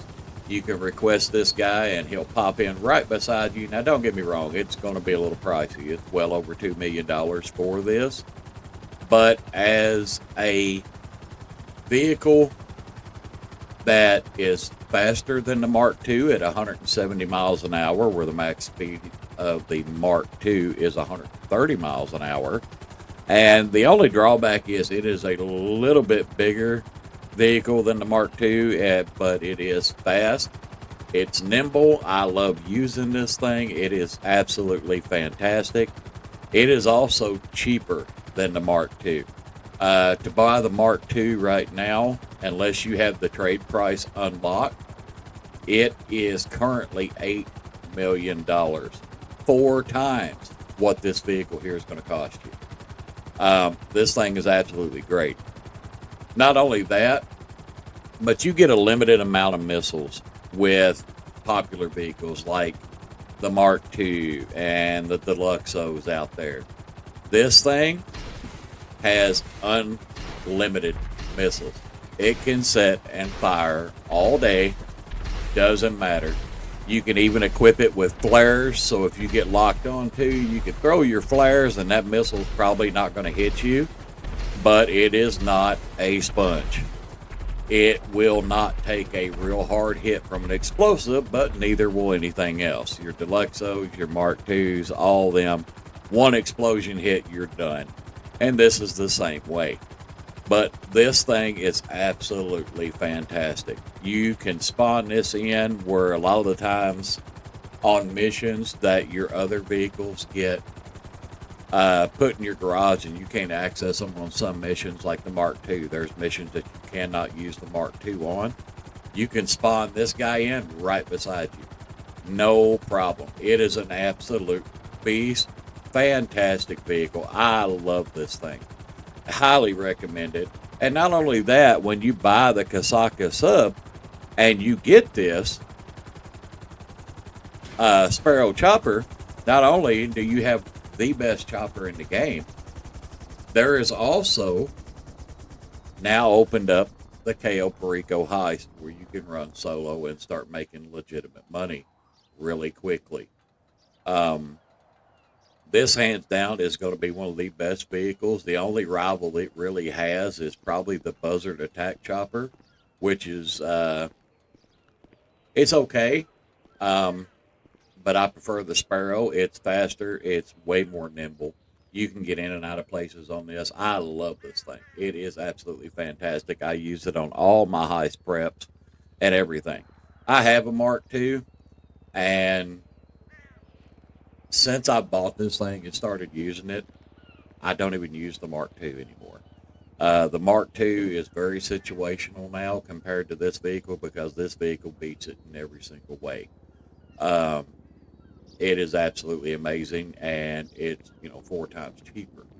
So yeah, if you've got a Sparrow, you've got the automatic best vehicle in the game for running missions and heist preps and all that stuff. And it's fantastic. I could not recommend this vehicle more to you. It's one of those must-haves, and it will really pay for itself really quickly with the heist prep missions and the standard missions and all that. So that's our list for today, ladies and gentlemen. It's going to be the Duke of Death. Second would be the Kuruma Armored, just for the 4-seater capacity and the bulletproof glass and all that to be able to protect you while you're doing heist prep for like the casino.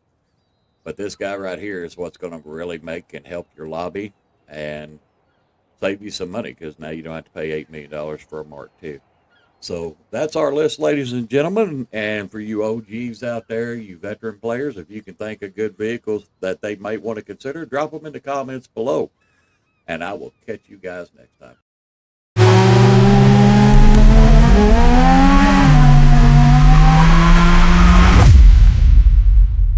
All right, ladies and gentlemen, welcome back. As you can see, I'm hanging out outside my arcade because we're going to go over it today. Maybe you'll find some things you didn't know about the arcade. So we're going to go in and check it out. So this is my arcade here, out here in Blaine County. As always, I prefer to be out here. Keeps me away from the griefers and all that stuff that's in town. So, yep, this is where I hang out most of the time whenever I'm actually at a business, and English Dave is so annoying. So let's go in and check it out here. And, I really like these graphics. They're kind of funny. But anyway, we'll go ahead and check it out.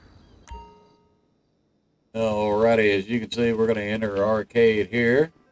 And it tells you up there your daily earnings are stored in the arcade safe in your office. But we've got the arcade set up there. And as you can see, it's all going.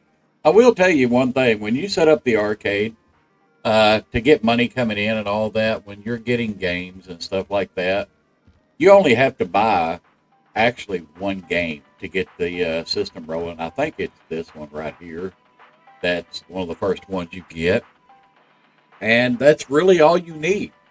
You can put the same game multiple times. As you can see, I've got it all over the place here. I do have some different ones because I wanted a little bit of variety, and I do get bored and play them every once in a while. This kitty claw machine here is the bane of my existence. I absolutely hate that thing, but it's addictive, and I like claw machines. So, and of course, you got your big screen TV up there, and that's where Bum there, Michael's son, hangs out most of the time, you know, because I'm not paying him or anything. And then, of course, you get your bartender right here. You can order drinks, but most of you may not know is you can get snacks refilled here, too. They're all free, so you might as well grab them from here if you're out this way or if you're closer to your arcade than you are any of your other places. You can grab all your snacks from her. You've also got your jukebox where you can play whatever you want to on here. We're not going to be playing any music because I don't want a copyright strike. But, yeah, we're going to leave that off. And now we'll make our way over to the manager's office. Let's go right up here. And here's the bathroom, by the way. There's nothing special. And since we can't go to the bathroom, I don't see the point in owning one. But whatever. And here's your office. As you can see, that's your safe right there. This is normally closed, and you can use that little machine there. It sounds like Lester. If you don't know it, and you played Red Dead Redemption 2 online, that is Madame Nazar. It's inside that case there. That's modeled after her. So we're going to sit down here at our lovely little office here. And if I can get my guy to quit freaking out here. There we go. Calm down, sir. It's not that serious. All right. And we're going to manage our property here. We're going to check it out. These are all your games and all that stuff. You can order them and all that. And I've owned several on here. But, I mean, honestly, you only need one. So if you're setting this place up, I would honestly go after the cheapest one you can get and use it. And then, of course, you can upgrade your arcade here with your own station, which you don't use, and your master control terminal, which is the heart of the arcade and why everybody wants one, or did. It's getting kind of obsolete with the mansion, I'm not going to lie. So we're going to head downstairs and check out the fun part. It does come with the garage. When you purchase the property, you can upgrade it and get a garage and all that. Matter of fact, let me show you here. And I believe it's on these bank foreclosures. And yes, it is. We're going to go right up here to our arcade. And you can do renovate. You can do a garage. I have enough garages. I don't need it. Extra, you can do the personal quarters. You can do the screens. The garage is a hefty little add-on of $215K. Then you've got your neon art. Like I say, all these are cosmetic and has no effect on your income board or anything else. Same way with the floor, all cosmetic. The mural, same way. Style, same way. It's all cosmetic. So if you're paying extra for this stuff, I would wait and do it. Although that does look cool. If you're paying extra for that stuff, don't right off the bat, especially if you're just starting out, because you need to make money before you need to spend a lot of money. So, yeah, maybe wait on that stuff. We'll go down here. Of course, this down here is also going to be your garage areas and all that stuff. And this right here is your heist for the casino. That's one of the reasons you need to own the arcade still, is because you can't access the casino heist without it. So, well, you can't launch a casino heist without it here, unless you're joining somebody else's heist. Now, this is your master control terminal. It looks really cool. A lot of screens that do absolutely nothing. And we're going to access the control panel here. And I will tell you, you can resupply all your businesses from here and all that. But it says you need to be in a motorcycle club to be able to do that. I am currently in a CEO, so only CEO stuff can I mess with. But there are businesses that you can do that both apply to. It doesn't matter if you're in a CEO or an MC. That's going to be your cargo warehouses and your nightclub. They don't care either way. And like this one here, you can source vehicles, of course, and then they'll put it in your vehicle cargo. You can manage your cargo. You can sell it from here, and it'll ask you which one you want to sell it from. Or you can source cargo, and it'll bring up this screen right here and let you know what the summary is and all that, and then you just pick one, and then you go over here and do that. If you remember from my cargo video that I've already uploaded, you should not be doing that yourself. The only one you should be doing yourself is the air freight cargo, but we'll go over that a little later because it's a little more in-depth and why you should do that, because you're only going to want to source certain products to get the max profit out of that business. But that is basically all there is to the arcade. You're going to be running heist out of here. You can quick source and refill, restock businesses, all that stuff. And you get passive income from the arcade